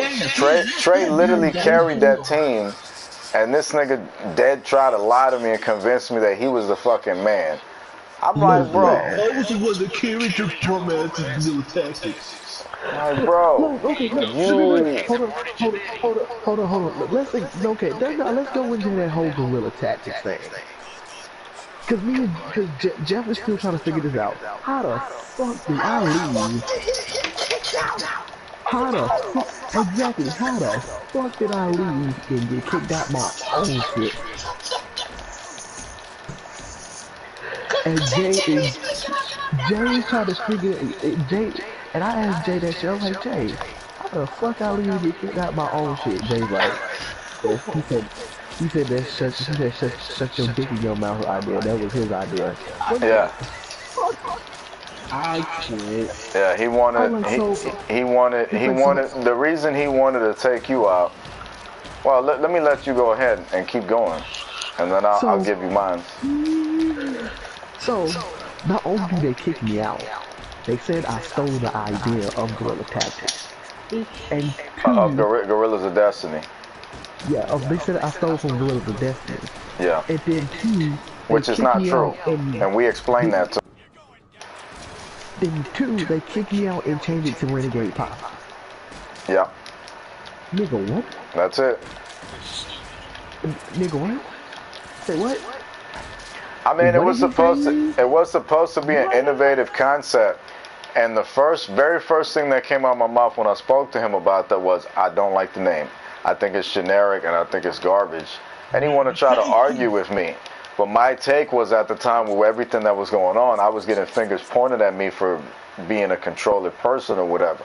And I told myself, listen, if you're going to go all out with having a writer, you can't constantly change things like Vince and you know. Wait. No, yeah. Actually, shut your dick in your mouth is the reason he changed the name to Guerrilla Tactics. Because remember, me and you had came up with New Age Click first. Yeah. He came up with New Age Click first. Yeah. And then he said, oh, everybody's gonna think about the Click. He said, everybody's gonna think about NWO and D-Generation X. Right. And then we like, then me and Jay, so we was like, fuck, whatever. So it was just me and Jay. It was like 4 or 5 o'clock in the morning. Me and Jay are getting bothered listening. We was listening to Clint Eastwood by the Gorillas, and Jay was like, yo, what if we call the shit Guerrilla Tactics and then have the Gorillas as a theme song? I was like, nigga, that shit is fire. And that's how we came up with Guerrilla Tactics.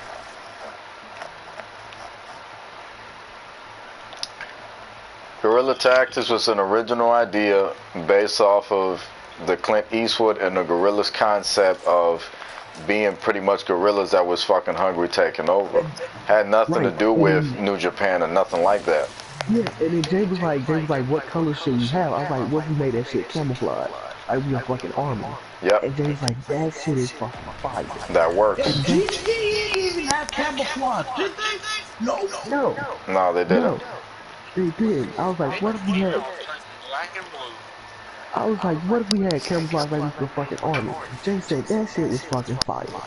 And then okay, I admit that I was using lines from their theme song as a tagline.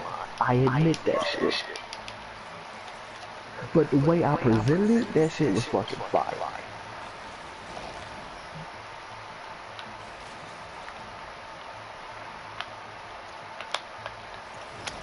And then not to mention, I changed it up. Cause Jeff knows this one. Jeff knows Guerrilla Tactics, their old theme song by heart. Now, do they say we came to party? Yeah, we came to party. We come to kill. Do they say we come to party? Gorillas of Destiny. Yeah. I was like Guerrilla Tactics. It's like, I was saying we are Guerrilla Tactics. We come from warfare. We here for the... No, it was like, we are Guerrilla Tactics. We're here for the warfare. We come to party and we come to kill. That's what I said. I took pieces. I ain't gonna lie, I took pieces from their theme song and made it into my own shit. And then they're like, oh, you stealing shit. Nigga, what? Yeah.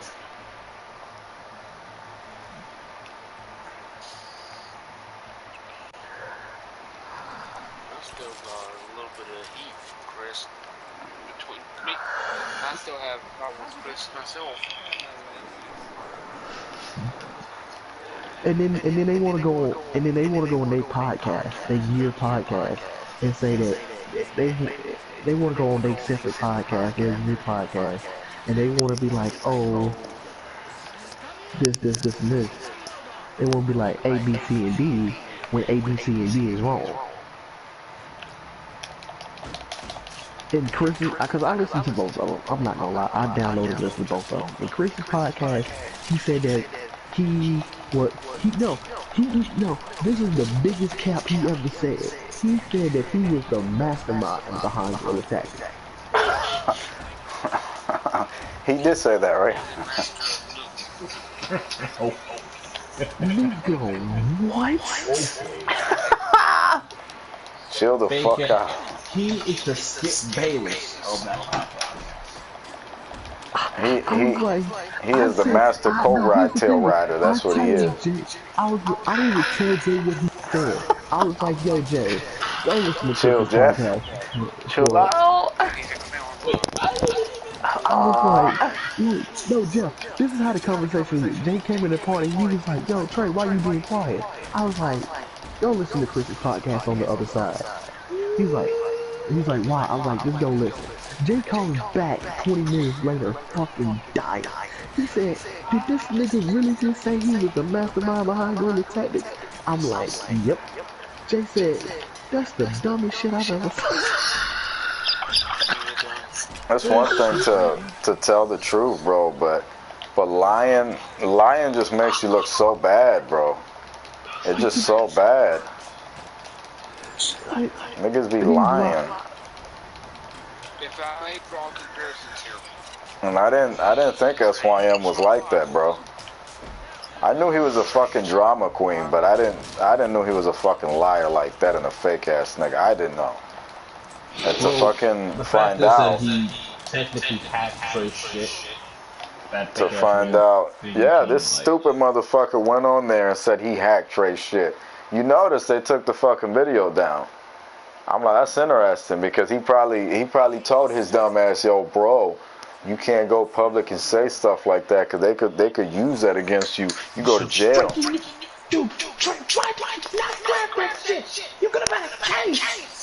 Yeah, you could have. I told Trey about it, but Trey didn't want to fucking do. You still got it? You got the video? You said? No, I have it on my old phone. Oh my! But you still have it? No, I don't have it anymore. He don't have it. That yeah, Trey didn't want to build the fucking case, which I respect him for that. And with Trey, like, okay, all right. So this is my take, right? If you really think about it, me and Chris really didn't have a problem. My problem was with SYM, but Chris is such a dumb motherfucker that he joined into the shit for no reason. You know what I mean? So then the POW even after SYM, but no, we don't want him here. No, he's trash. We should have him do JTV. So then with Trey comes a situation where it's like I'm telling Trey, you know, I'm explaining Trey what's happening and everything, and I'm letting him know so he can start, you know, deciding how he wants to think about everything and shit like that. Time goes on, you know, Chris is not happy about the fact that Trey is standing his fucking ground and, you know, fucking with me and shit like that. So we get to the point where this nigga goes and does that to Trey simply because Trey was with me and Trey spoke his mind on his fucking video and everything. This nigga goes, hacks this nigga shit just to be petty, and fucking goes on this fucking press conference to say, oh yeah, you know, that's why I took your shit and everything and deleted your shit. Like you are fucked up, bro. He made. Here's the thing. He made Corey hot. He pissed off Corey. He pissed everybody off with that shit, bro. And so Corey goes to him. Corey messages him because Corey still had him as a friend. Yeah, I remember that. Corey was like, yo, Why you fucking with you? And I give Corey the utmost respect for that shit. That's why Corey will forever be my boy for that shit. Corey went to this motherfucker. He's like, yo, why you fucking with Trey? Right. And then Chris told Corey, he's like, oh, this ain't about Trey. This is about Jay. And then Corey was like, then why the fuck you fucking with Trey then? Yeah, exactly. If it's about me, why y'all niggas is coming after all these people and popping all this shit? Like, you make no sense. Here's the thing. Chris said to Corey, he's like, oh, you right. He's like, you right. Well, I'm fucking. He said, you right. Have Trey unblock me so I can call him. That was the same night I had an issue with another person. And we was in the party, me, the other person, and Jay. I took the call. Jay was pissed. Jay was hot about that shit. But Jay has said after that, he's like, looking back on it, you did the right thing about taking that call.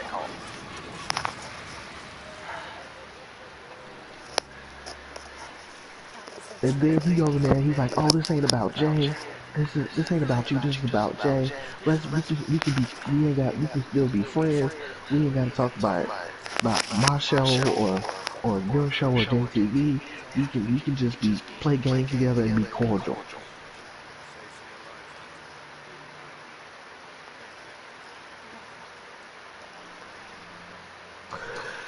I was like, alright, whatever, yeah, alright, cool, whatever. I blocked them the next day.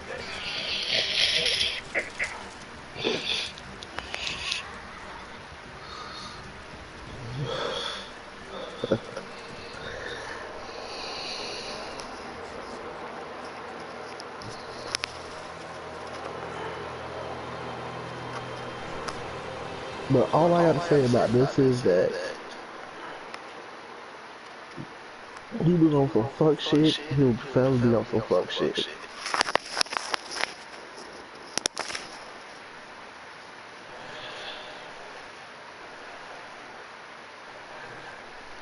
And I hope he gets raped by the orangutan.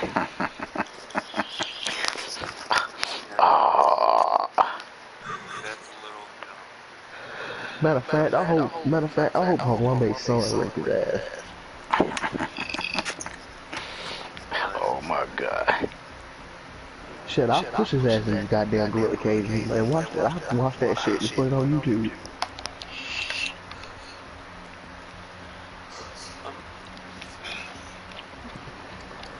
Nah, I'm putting on his girl's OnlyFans.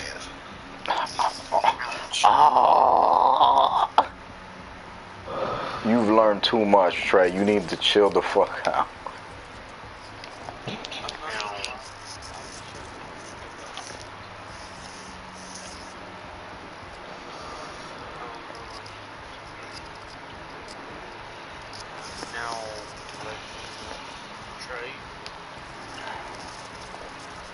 What's up? My beef with Chris happened, started at when me and him were in what's his name, DCW. Okay. He spammed the crap out of me in that match. Chris did? Yeah. That's what he does. He spams and stiffs you. That's what he does. He spams and stiffs you.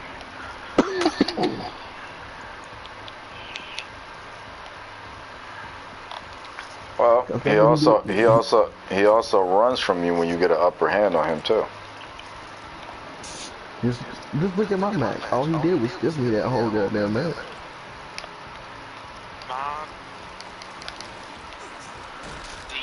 Evidence of that, of me and him, is actually still on YouTube.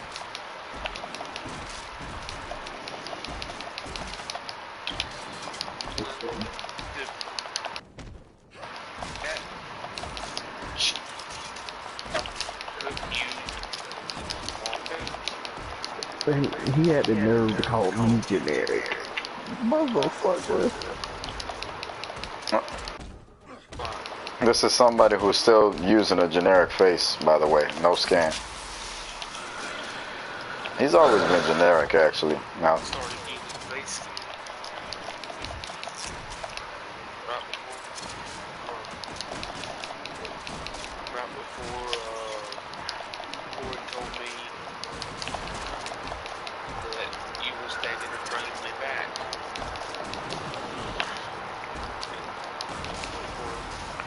I was thinking of bringing you back a long time ago, Mark. It's just that the thing is, I needed you to reach out to me. You know what I mean? When Keeb reached out to me, he spoke to me, even though Keeb kind of be on that two-faced shit himself. I tell it like it is. I don't have a problem with him, but Keeb is obviously a fucking big mouth, and he be on that fucking two-faced shit because this is somebody who here he is kissing Lowrider's fucking ass because Lowrider's mommy died and all this shit is going on, and they're over here doing a tribute show. When my mom went away, they didn't give a fuck. They were just blaming me, saying, "Oh, you know, Jay uses mom's death for sympathy." But all of a sudden, Lowrider does this fuck shit and he gets a fucking tribute. Lowrider does this fuck shit and he gets backup support from him and DJ and all these other fucking people for no fucking reason. You know what I mean? So I don't really think much of Keeb, and he's definitely, I consider myself somewhat his friend, but at the same time, it's not a significant thing. He's definitely not a friend of mine. He's a buddy of mine, and he's somebody that's just on the fucking roster, whatever. Point is, Keeb reached out to me, and considering how he's acted since and now, I would have to say that he wasn't trying to be genuine with me. He's just kissing a little bit of dick and balls, you know, to try to get back because he had really nothing else going on. He was smart enough to decline somebody else's offer when they tried to fucking steal him because he knew what they were trying to do with him. And even though I don't have, I'm not his biggest fan, so to speak, right now, he definitely has better opportunity here than there, because there it would have been just out of spite. You know what I mean? Here it's just like if you earn it and prove yourself, then you get it. That's the difference here. So he did that, but he reached out to me and he sucked up and he was able to fucking get back. We were going to bring you back, but the thing about you is we needed you to get in contact with me. At some point in time, you just forgot or disappeared, and you wasn't trying to really reach out to me and say, hey, man, I apologize for what happened. You know, somebody was in my ear. They lied to me. They manipulated me to think that you was a bad guy, but obviously I didn't know what was going on. And since it took you some time to do that, that's why it took so long. But we were been trying to bring you back. Been trying to bring you back. And the only reason you came back, and just to show that I'm not a piece of shit and a liar, I'm going to repeat to you what I told you when we brought you back. Because my story don't change. I don't have to lie. Again, like I told you before, we brought you back because of the fact that we recognize that, first and foremost, me before us, that what happened to you was not your fault necessarily. Yeah, it was your fucking fault in the sense of you allowed other people to misguide you when you yourself as a grown-ass man, you know, you're from my time, should have been man enough to realize, hey, wait a minute, Jay's been good to me. He's been my fucking friend. He's treated me right and has pushed me well. And I just met these other folks. You know, why would I consider siding with them when I barely know them like that? But Jay at least has been there. You know what I mean? Instead of just listening to somebody else who was saying, well, Jay's a bad person, so you should leave. Ask him for a release. You know what I mean? A release from a video game, but ask him for a release. So, to me, all I know is that I understood you had health conditions and people was in your ear. You know what I mean? Well, of course, we're talking about DJ, who was one of the people who was in your ear, one of the people who was in your ear lying to you and trying to control you to be on some fuck shit, you know, just because he was just in a situation where, you know, his tiny dick might have been hard and he was just thinking about Ari kissing her fucking ass. You know what I mean? So that's all it was. And I don't apologize for being ruthless and telling it like it is, because that's how I am. And that's how we all need to be, because that fixes things. Dude was a fucking liar and everything, and you was in a bad situation. You and Keeb, and Nero. You three were manipulated, lied to, tricked. So I understood that. Y'all understood that. And then once you realized, I felt you deserved to come back after due time. While we on the subject of TV, yeah, let's talk about how he's having conversations on Facebook with ops. Recently? Yeah, well, sometime like like November or something last year. He was talking to Iago Rocha on Facebook. Him or is it Ops? I heard you say Ops. No, like ops. It's like opposition. Oh, okay. He's talking to the... Yeah, man, that's how he is, bro. We could talk about that, but that's how he is. He fucking sides with all people. So, let me, yeah, oh yeah. But let me tell you how. So, a company, a CAW company that I follow on Twitter, releases Thiago Rocha. It pops up on my timeline. I find shit hilarious. I retweet it and say nah. I'm like nah, hey, goodbye. This motherfucker screenshot and then posted it on Facebook talking about why is this dude so obsessed with me. And then him and Rocha have a full-blown conversation about it in the comments. Right. I'm like, nigga, knowing that he's in the power org, right? It's like, you supposed to be with us, but you have a conversation with the ops. Nigga, that's suspicious. Nigga, you sus. You sus for that. Big time sus. Like, you straight up sus. And then now, it's like, and then you probably wonder why we haven't talked to you in months, because you talking to someone that we don't associate with, and you want to kiss his ass, right? But you also kiss mine and Jay's ass, right? So it's a miracle we haven't fired your two-faced ass yet. Like, I agree. If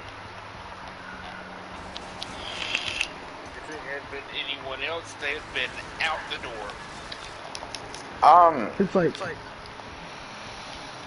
so with Trey, right?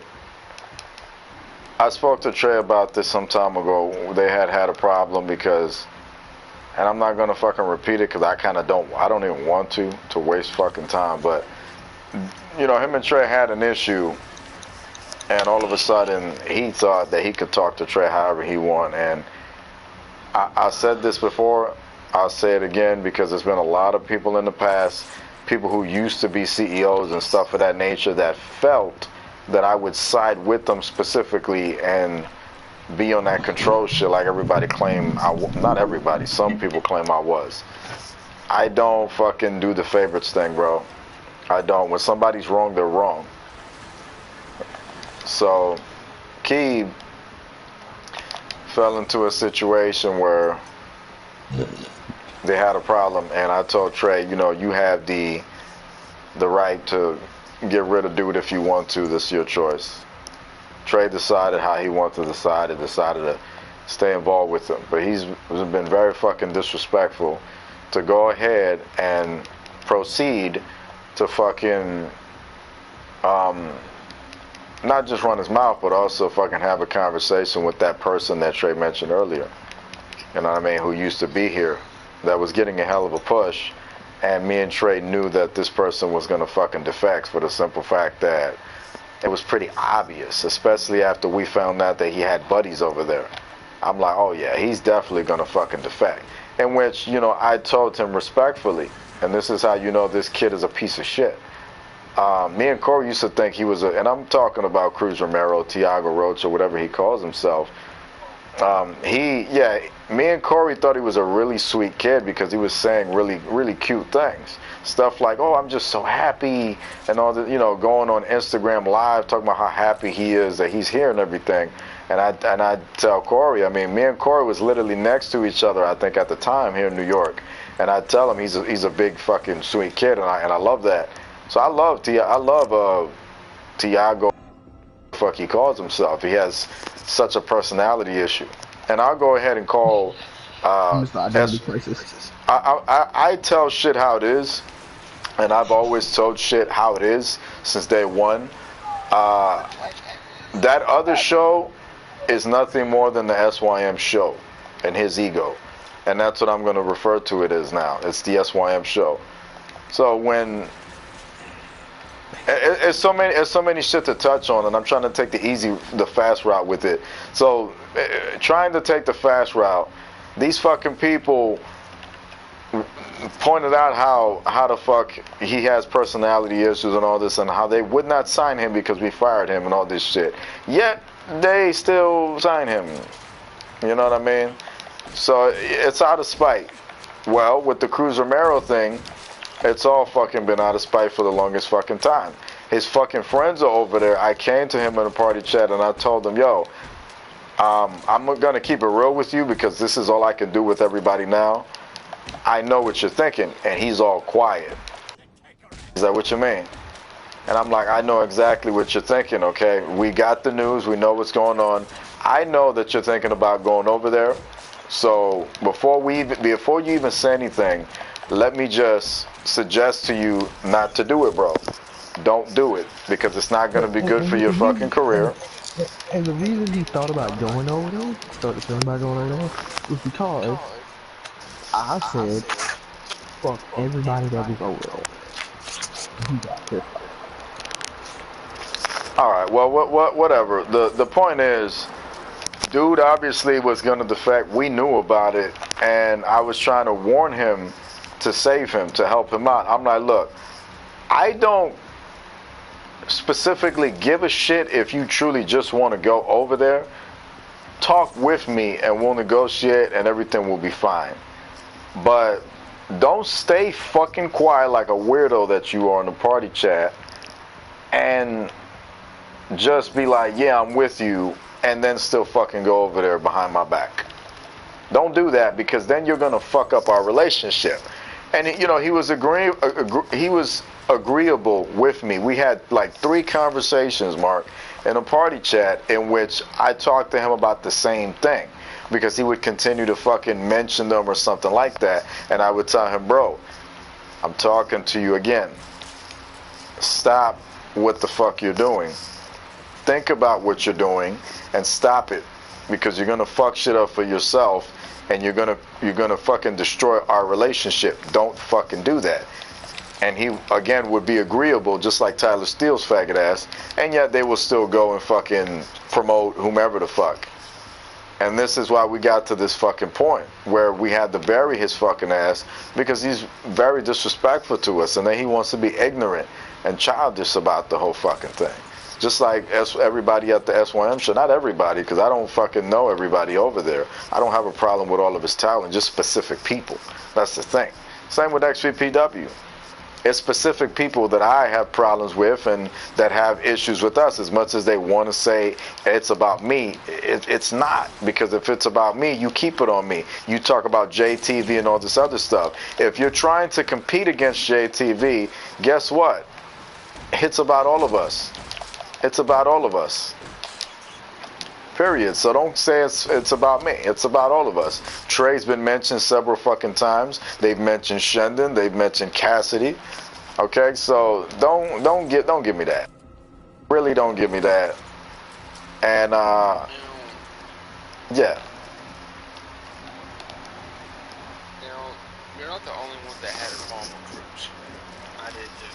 No, a lot of people had a problem with Cruz. He's a fucking copycat. That's why they hate him.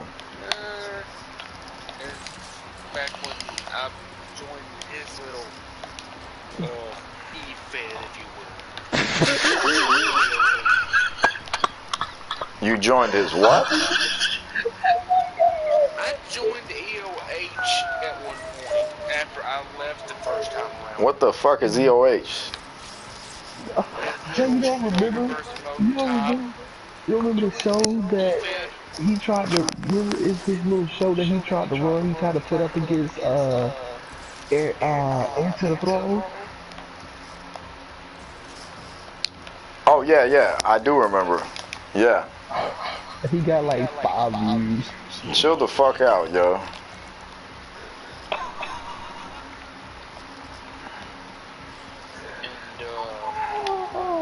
We went back and forth 3 matches in a row, and he beat me in all 3 of them. I'm like, you know what, Cruz? Take your little show and shove it. I remember we talked about that one. I remember that. Mark fucking quit on him, I remember, and he didn't give a fuck. I mean, why would he? His fucking show was trash, and then he was so desperate that he was even using Jay Real character on there. That one was fucking funny. Jay Merrick real. Now hold on now. This is where I'm gonna give you the benefit of the doubt, as much as I still have issues with Mike. Mike is fucking talented.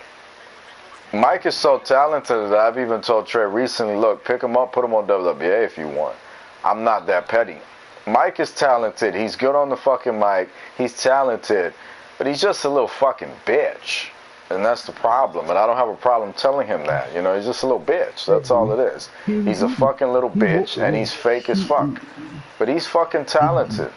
Mike is fucking talented. I think he wants to work with me, but he wants to talk to Jay before he does it. Okay, well I think that's the only way he's gonna do it. I think that's the only way he's gonna do it. He's gonna have to talk. He wants to talk to Jay. No, I know how he is. He wants to fucking work with us, but like he'll work with you, but only if he feels like he's with us. And I know how he is because he's always been that way. That's why he's never gone anywhere else. And I'm always going to respect Mike on that. Mike is never somebody that was like, yo, if you don't negotiate with me, I'm going to go on this show. No, Mike knows where he wants to be if he's going to be in CW, and that's in JTV. But the thing is, we don't need him, and I don't have interest in picking him up.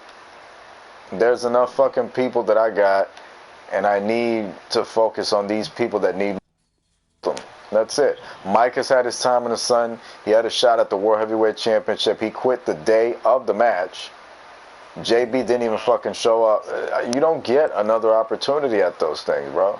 You don't. It doesn't fucking work that way. So that's my take on that. But I don't have a problem with him coming into the Power Org Network. Conville Wolf is in the fucking Power Org Network, you know, and if it was true that he said that I wanted to ruin his CW career, very easily do I feel that I could manipulate Ray Geddes and negotiate and then have him eliminated. You know what I mean? But I don't care, bro. It's a fucking video game. Conville's in the Power Org Network just like many others, and it's whatever, bro. I don't care. It's what, like I said, it's whatever. It's a difference, like, difference between Jay, Conville, Wolf, and the other people we talked about tonight, and Danny Smoke. They're all pieces of shit.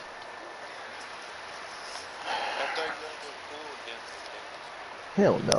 That's what I thought. I thought they was cool with Danny. I really did. Hell no. This nigga got one of my homeboys, Jaden Shadows. He hit up Jaden and told Jaden that we stole from him. How the fuck?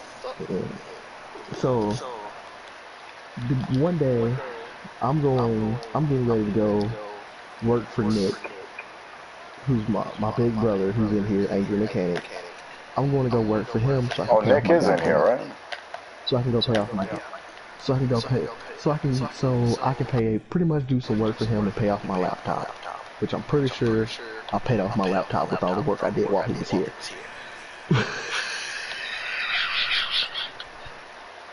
But I couldn't join the call, so my other buddy Jasper here went into the call. Jasper is in here, huh?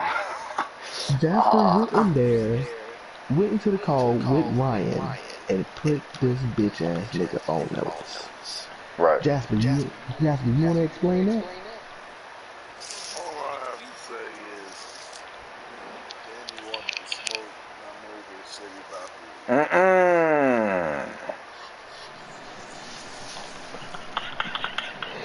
So, chill, Trey. So now. But one thing I do want to add on that will also make y'all on the screen. I did make Jody Kidd the new Randy Orton.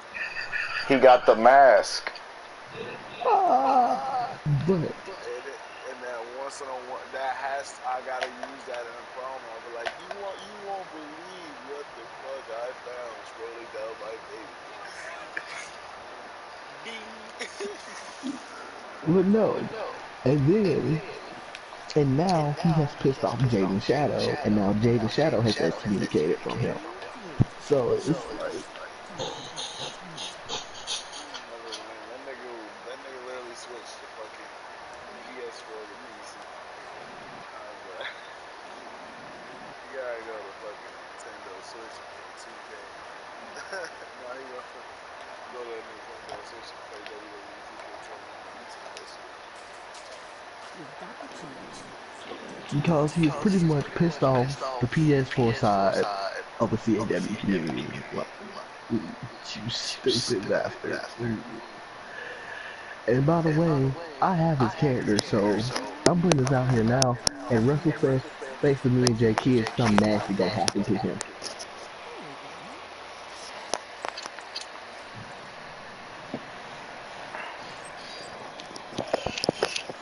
I mean, something nasty gonna happen to him. We are going to fuck him up. I'm not gonna say how. I'm just telling you now, something nasty gonna happen. Me and Jay are gonna have some fun with this one.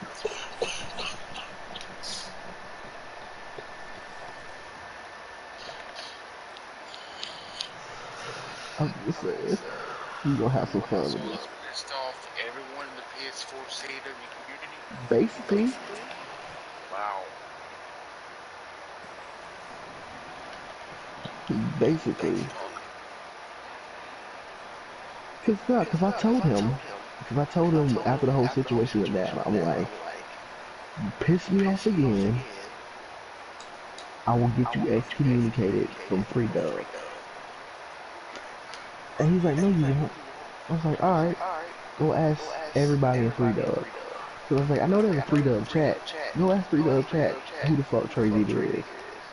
And he had like 20 replies. Like, he said niggas was saying, oh, Trey Zeta is the GOAT.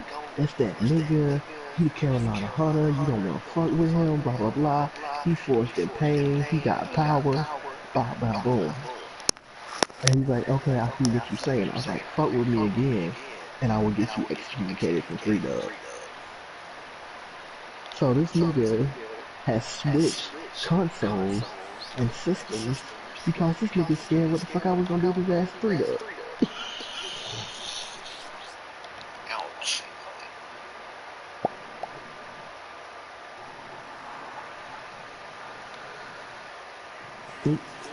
Just for that fact. And why? Because being around Jay and growing up with Nick, I don't really tolerate a lot of bullshit.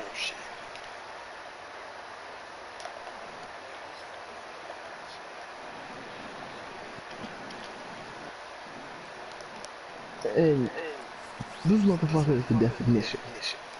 If you look up bullshit in a dictionary, you don't see his face.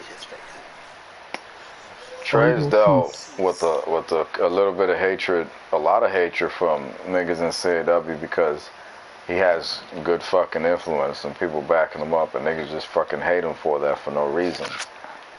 And we love fucking rubbing that shit in, because it's nothing like rubbing it into niggas when they mad for no fucking reason. You know, they think they just gonna fucking, see you later, Jasper. They think they just gonna fucking run their mouths and shit, but nah, it's not gonna happen, bro. We're a strong ass fucking unit, and we believe in that. And once me and Trey, along with everybody here, started like establishing that a few years ago and going hard with the power org and everything, and Trey had his shit with 3Dub and Forged in Pain and everything, it's like, I don't think you want to do that. You shouldn't mention us. You really shouldn't.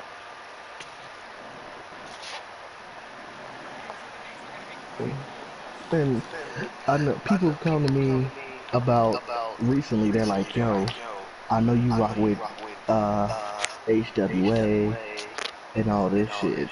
And they're like, he's promoting ex-GTW. I'm like, okay, and they're like, I thought you. It's like, okay, it's like I hate the person who runs ex-GTW.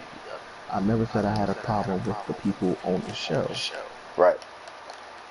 Which, by the way, which he falsified. He's got a problem with them too. I seen that shit the other day. I was complimenting one of the niggas coming to promo in their groups. I was like, oh yeah, these niggas beefing hard. I'm about to start bringing them niggas to my podcast and asking them about their beef with Max. I'm gonna start doing that shit just to learn.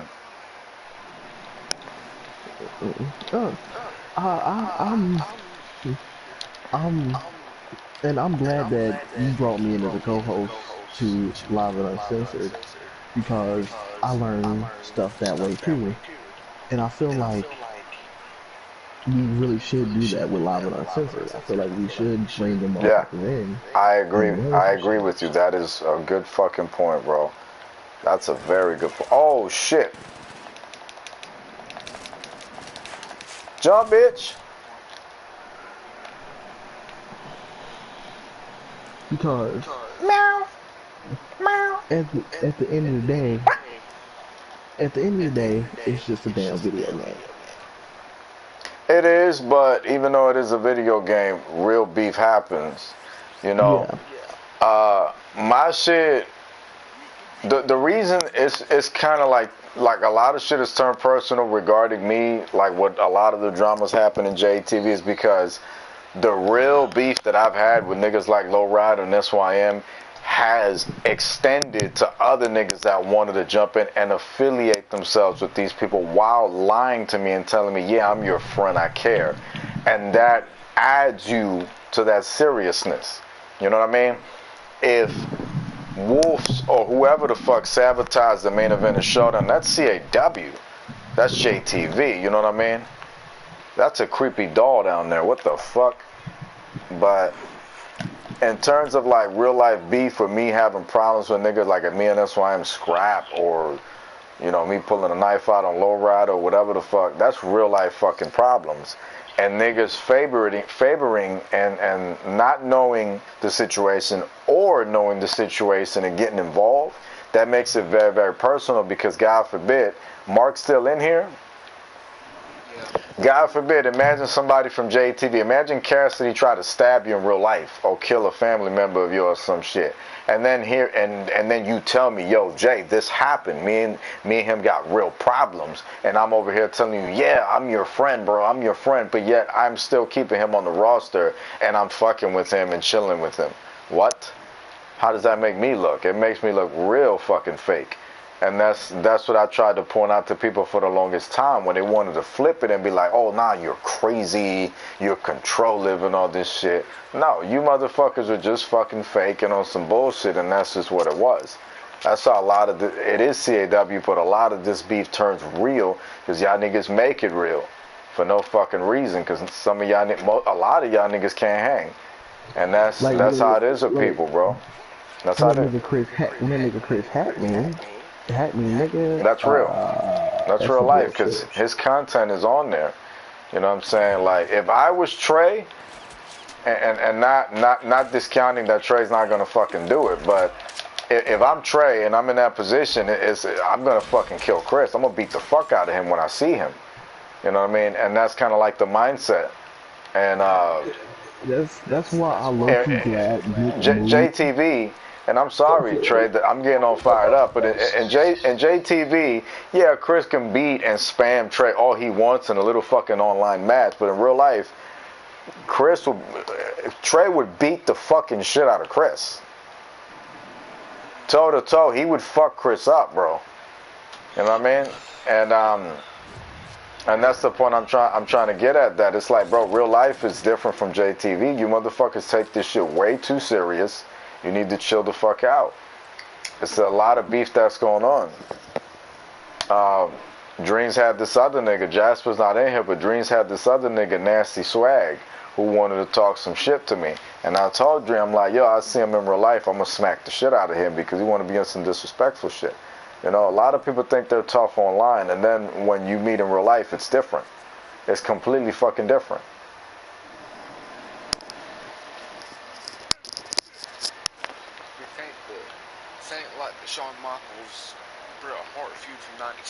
7. No, it's none of that. I mean, that was a real life situation, but it's just like a real life situation is to be considered, you know, like you gotta understand, bro, that stuff like that is serious. It's very fucking serious when you involve yourself. You're supposedly somebody's friend, and you involve yourself in a situation by fucking with these people and chilling with them and stuff like that. It makes you look fake. When you're in a situation and you're in JTV specifically, and you're on the roster, and you and J Kid have somewhat of a decent relationship, and y'all get along and stuff like that, and you're favoring with these fucking people for no reason, just because of the fact that they told you to, it kind of makes you look like you know, you're fake.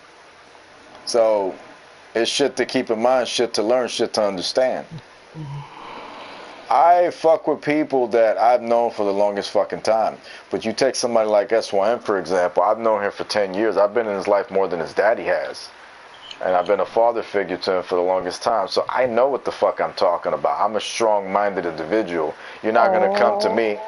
You're not going to come to me and you're not going to fucking tell me this and that. I know what I'm talking about. Oh, itty bitty bitty issues. Oh. Yet he's got 3 other fucking idiots with him that absolutely don't know fucking shit. You know, Drasko, who was the biggest fucking idiot 3 years ago when the shit popped off with this other fucking dude. And then Wolf, who was kissing fucking ass obviously when it went on and favor what was beneficial to him. That much is obvious now, Trey, that he wasn't with us. He was just fucking favoring himself because it was beneficial, and he knew Lowrider was not going to take him anywhere.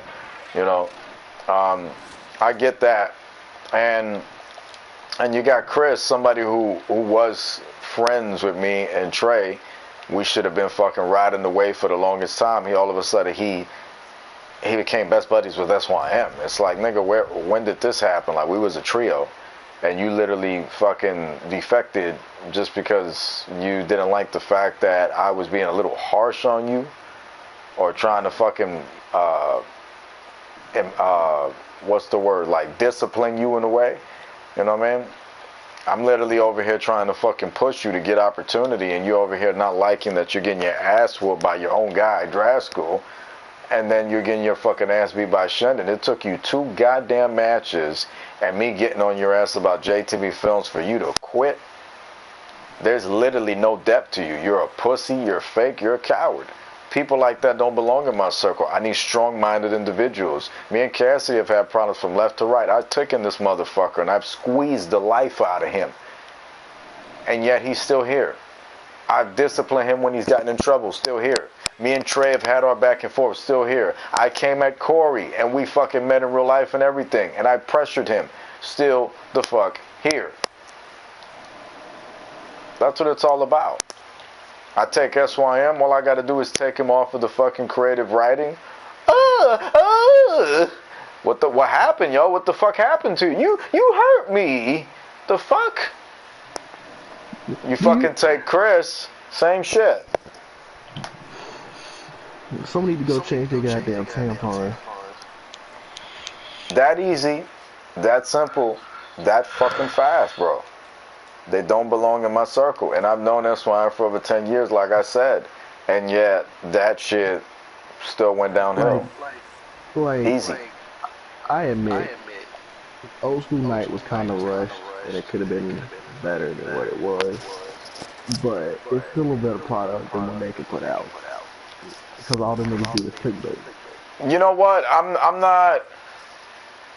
gonna think about that, and I'm gonna say I have to agree with you, bro.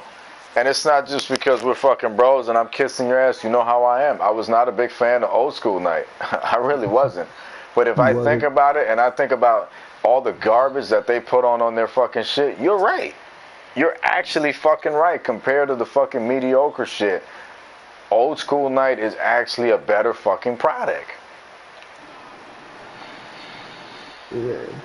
I want to go there and hit all the niggas with some gap time, but... Oh, they're doing that themselves. Why bother? You know what's funny? Before Mark says something, what's funny to me is I went back and I read somebody's tweet, and they said, "Oh, you know, these guys fire extinguish." Yikes!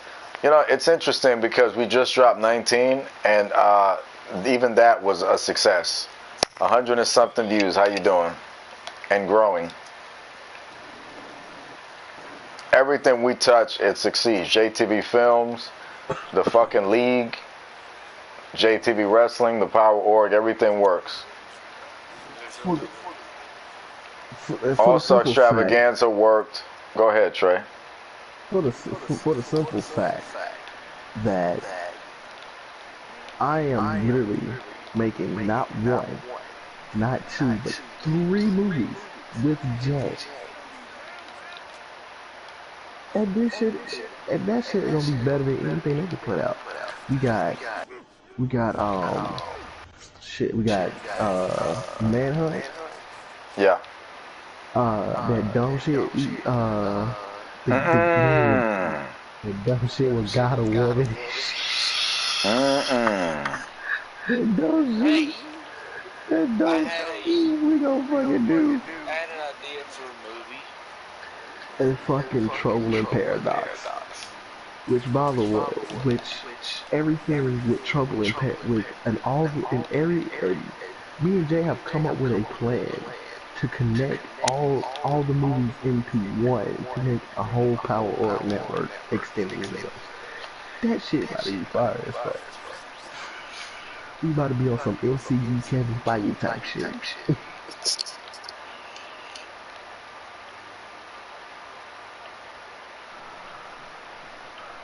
Jay. Yo. I have an idea for a movie. How about Total Recall? A new Total Recall? Ooh. No, I'm talking about for JTV Productions. That's what I'm saying, a new Total Recall. Oh shit. Oh shit, what if we made a new Universal Soldier? It would have to be something that I would have to consider because there was a military movie that Corey was supposed to be in. It's called Deploy, and it was supposed to be something like that. And you know, I'd have to consider it. I'd really have to consider it. Fucking stupid ass. But Total Recall? Yeah. I don't think it will work because we're trying to be original even though we're doing Terminator and shit like that, you know. Some stuff, in my opinion, some stuff work and some stuff doesn't. I don't think Total Recall specifically is something that we should try to go after. I really don't see that working. But I hear you, you know what I mean? Of course, everything we do is always going to be better than our competitors anyway. I mean, we can't really say that because, you know, we have a lot of competitors. There's people that think that they're competing against us and we're worried. We're not worried about anything. We have a lot of different competitors in general in CAW, you know. Call. And All-Stars. Yeah. Well, Call All-Stars, I don't really consider Call All-Stars competition. I just don't take them serious enough to consider them competition. I would consider like GSF kind of competition. You know, shows like that. I can't consider. But that's not really competition. That's kind of like sibling rivalry. No, I consider them competition now because the E gets pretty good fucking views again. You know, because he's been doing good shows. If I have to think about, well, JTV, I can't speak for WWA. I don't know who you think might be your competition, but I feel that GSF. Okay, yeah, that's fair assumption, but I think that for me, I'll look at GSF. I would like to say XVPW, but not really because with us, he was competition. Now I don't think he is. I don't think he is because he's not able to deliver like how we was doing it before. I popped up on there and I was trying to get you motherfuckers to pop up with me, and you know he's sitting on 400 views for that new show. This one dropped down to about 2 and change. So I don't really I expect his shit literally after we left, his shit just went right back to how he was, and I'm just gonna leave it like that. Would I talk to him as a man if he want to fucking make peace with me and negotiate? No, I don't want to speak with him. I don't have a problem with him anymore. I decided to just leave it alone, but I don't want to speak with him and I don't want to work with him ever again. I'm done with that bullshit. I saw he was doing shit with Brian Pillman's kid. You know, if anything ever happens for Max, will I be mad and hate? No, I'd be happy, just like with SYM and anybody else who think it's a competitor of mine that is successful or goes viral or whatever. I don't hate. It's not in me to do that. I'd be proud. You know what I mean? Like Conville Wolf, when I heard that he was doing much better and he had calmed the fuck down, I was proud of him. I was like, that's fire. I think that's great. I'm not a hater type, but doesn't mean we're gonna get along. Does not mean we're gonna fucking get along. So there's that. And there's people that can come back and people that can't come back to my brand specifically. You know, so, or I should say the brand that I control or run or manage. So that's just how I look at it. But there's different competitions out there when it comes to JTV specifically, and I'm not worried about any of it because it's a video game, like Trey said. It's a video game, and I'm not worried about beating anybody. I'm concerned about making sure that our brand is fucking fire and we do fire shit until I'm ready to fucking retire and just not do this no more. And I'll probably, hopefully, be an old man just fucking playing my games and chilling, living my life, watching my animated Batman, not sitting there thinking to myself, oh, this person said this about me, I'm gonna cut my wrist. Fuck off. I got time for that bullshit. You motherfuckers are childish. I'm bigger than that, especially when I pull my pants down. You know, so I don't care.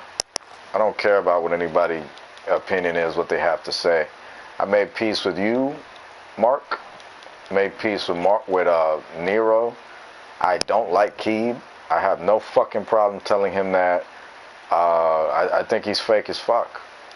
You know, like I said, you know, and he had the audacity. This whole thing happened with Lowe.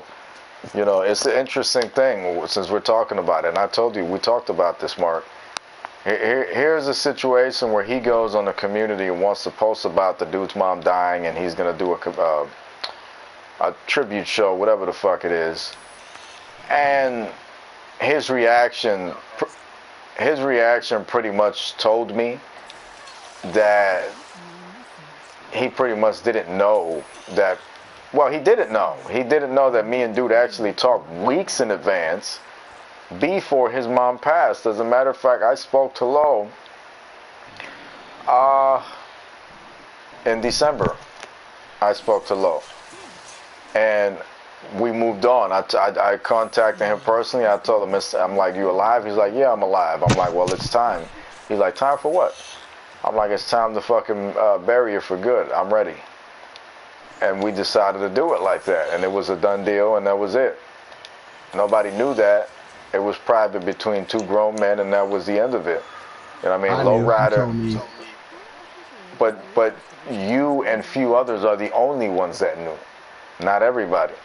And yeah, I'm going to talk about it. I made a video about it that never got released because I couldn't render it out of the country. It kept messing up. But the thing about it is that, you know, a lot of people didn't understand me and this dude go way back. And even though I despise the son of a bitch for, you know, and I'm not going to say that, God rest his mother's soul, it's a good friend of mine, but I despise him for the longest time because he's done a lot of malicious fucking things in my fucking life. You know what I'm saying? Online, specifically. To be specific, online. But his online bullshit has caused issues with me and my family. You know what I mean? And it's not cool. That's personal. That's real life. But I made peace with dude and whatever. Keeb didn't know that yet. So Keeb didn't know that. So Keeb is under the impression of, oh, they got beef, but fuck it, I'm going to go post in the community about him. When he knows that it was personal between us. So by design, until I mentioned in the comment, by design, that made him fake as fuck. Now, when you back up a little bit and you take a moment to analyze, you have to factor in that Keeb has a health condition. He has cerebral palsy or what the fuck is wrong with him? No, he has I think it's cerebral palsy, or he has I forgot what the fuck it's called. But he's somebody with health conditions. And I factor that. That's why I spoke to him again and decided to let him come back and everything. But you know right from wrong.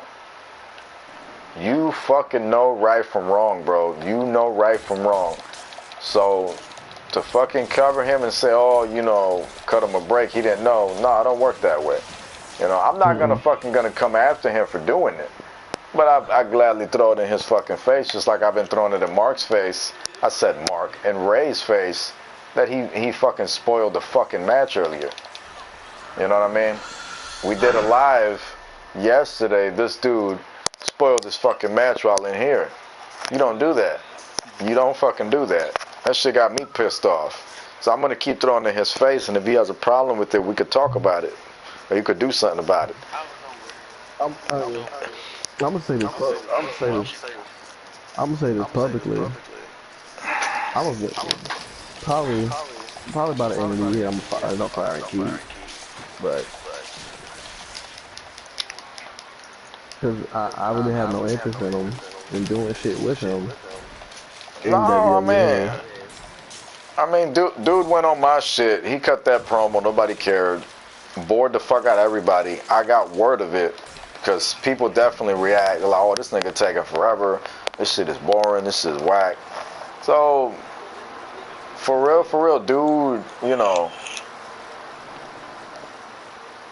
he ain't really got it like that, you know. He ain't really got it like that. Absolutely. Cuz can wrestle, but nigga, I just can't trust you. You face son of a bitch. Wrestle. I mean, he could work. He's a good working wrestler. I don't know about wrestling. He's got some skill, but that's pretty much about it. I mean, matches are somewhat exciting. I mean, he's got bad matches too. He's got good matches. He's got bad matches, but I just can't trust that two-face son of a bitch. I can't trust him. I won't trust him. I won't hate on him, you know.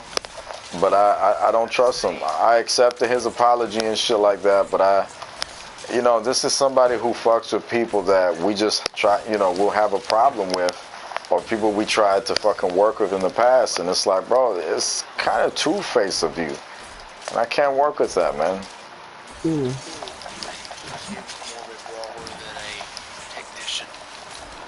Yeah, he's a brawler. I mean, like I said, but he's got some skill. I wouldn't say that match wise, I'd give him maybe a 4.5 out of 10. So one of my big question is, where I'm worried about Blake Andrews. I can't get a hold of him yet. Nothing's happening. You know, could have just been that he moved or something. You know, I'm not gonna think the worst, bro. Next month, we're already going on the 1-year anniversary of Felicia. Okay, that's tough. It's been almost a year, and that's tough, bro. So I'm not gonna think negative, bro. I haven't thought negative while I've had the corona, and it's helped. I haven't thought negative in this relationship. Well, I have. I haven't tried to. And I've just been trying to be positive since I come back. Things have gotten in the way. You just have to be positive and wait and see what happens. The more information I get about him, The more family I contact, I can get a name, I can investigate him, and if I can find something that, an obituary or something, then, you know, then obviously that's evidence. That's what we need. I hope the kid is all right, but, you know, it didn't seem like he was off to a great start, because in the times I've spoken to the kid, his little girlfriend that he had, she's bisexual. So, and he was into it too. So I don't know if there could have been a fucking problem. With relationships, you never know, bro. People get killed. They put out a hit on people. Anything can happen in a relationship. So I don't know. I hope he's all right. I hope he's not sick with corona or nothing. But which I've made the coronavirus look like a joke. But still, though, it's killer to some people. It's dangerous and effective, and we do have to take fucking precaution. So I don't know. I hope he's all right. I really do.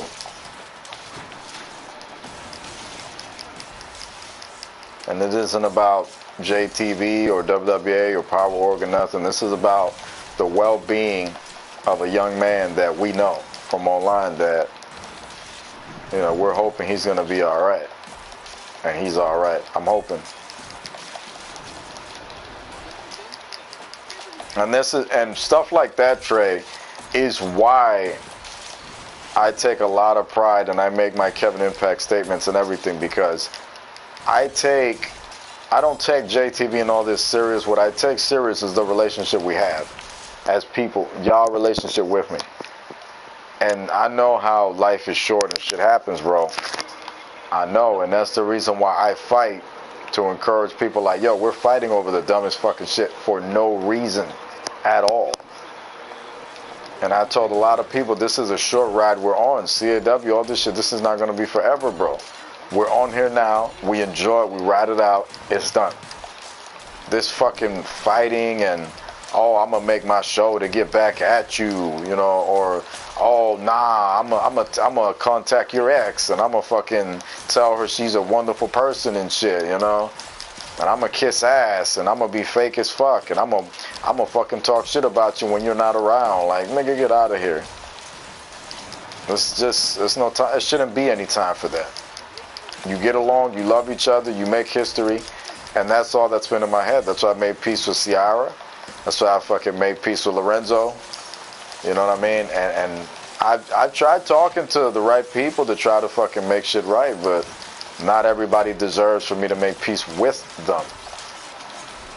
You know?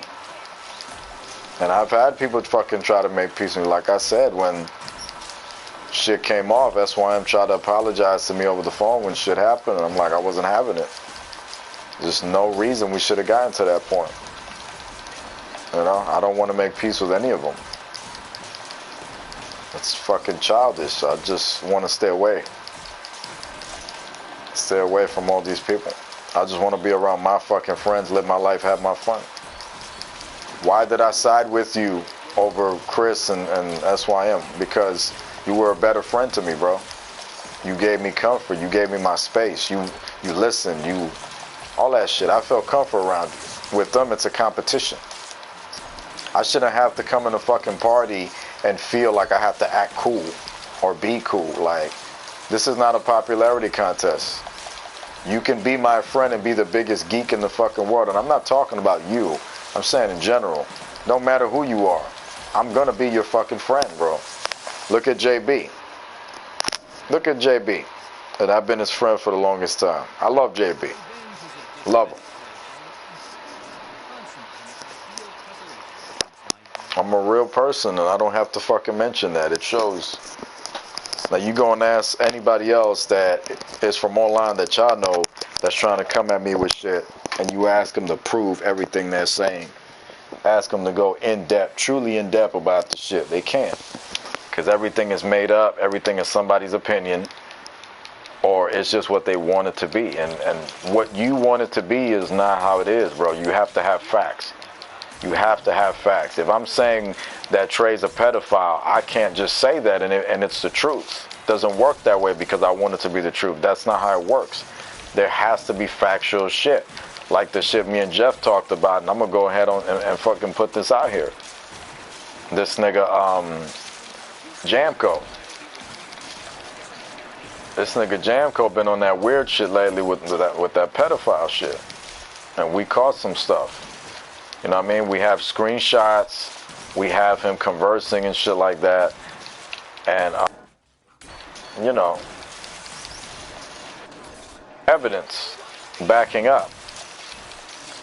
But to fucking say something about somebody and assume and stuff like that and lie to people to try to get the result that you want, that's garbage, bro. That is fucking garbage. Been streaming for 4 hours. I'm about to take this shit off.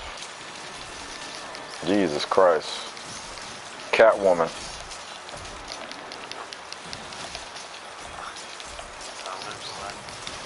I bet you did, but you know, it's interesting to you, but to me, it's just fucking annoying.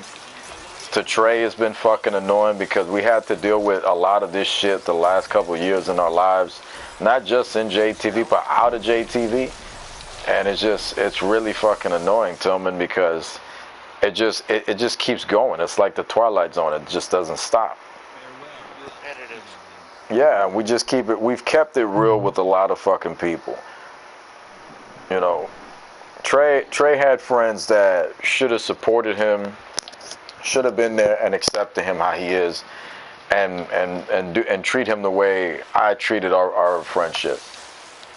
I've had fucking friends who, because of the fact that I've not been there the way they want me to, all of a sudden that makes me a bad guy. Like, bro, if me having and needing my own fucking space because I got shit going on in my life, personal life, makes me a bad guy, then I have to question what kind of friend you are. Trey never put me in a position where I gotta be like, oh, like I have to explain to him why I'm not talking to him. Trey never did that shit to me. He just made it easy for me. He'll just be supportive. He'll just be there. He's not perfect, but who the fuck is perfect? Nobody. For me to expect Trey to be perfect, I'm asking too much. It's not fair. And supposedly it's the same thing the Bible asks. You cannot create perfection in humankind. You can't. It does not exist in humankind. It's ignorant. It's ignorant to expect to create perfection in humankind. You can't do that.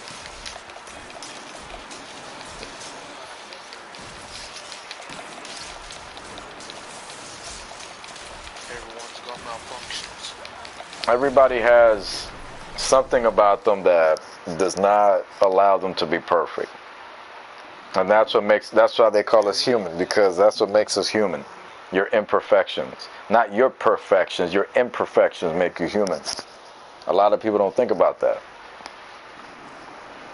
So what do? You live. You live, you create your history in this life, you have your fun, you take care of your loved ones and your people that are with you, and you realize who's the right woman or man that loves you. You know what I mean? You stick to the people that care about you, your true fucking friends. Nowadays, you don't have friends. So if you have anything of a friend, you cherish that. I cherish all of my fucking friendships. It took some time for Corey to realize that, but he did. And it took our relationship to the next level. Trey, when I first got to know Trey, he didn't know what to expect out of me, but as time went on, it didn't take him too long for him to start screaming at the dumb shit I would say. And through that laughter, little by little, we became fucking brothers. Not friends, brothers. You know what I mean? And then, without even knowing it and barely trying, even his cousin became fucking family with me because we became close. We haven't even met yet. I haven't even met for no fucking reason. Well, Chris wasn't a close friend of mine. That was a buddy. But S.Y.N. was a close fucking friend of mine. I was willing to fucking step away from that because Trey was a better fucking friend, straight up. Me as a friend, I don't try to put anybody in a position where they have to be cool or popular or you have to do this or that. I don't give a shit, bro. I am your fucking friend. And me being your fucking friend does not mean you have to impress me, make me laugh, spam me, or expect this or that. That's not how friendship works. God bless and help the people who think that's how it works. That's not how friendship works, dog. Not at all. Alright, I'm done with this shit. This shit is annoying. Turn this stream off. I had enough. Why the fuck does Dream keep kicking me out of groups? This motherfucker keeps kicking me out of fucking groups.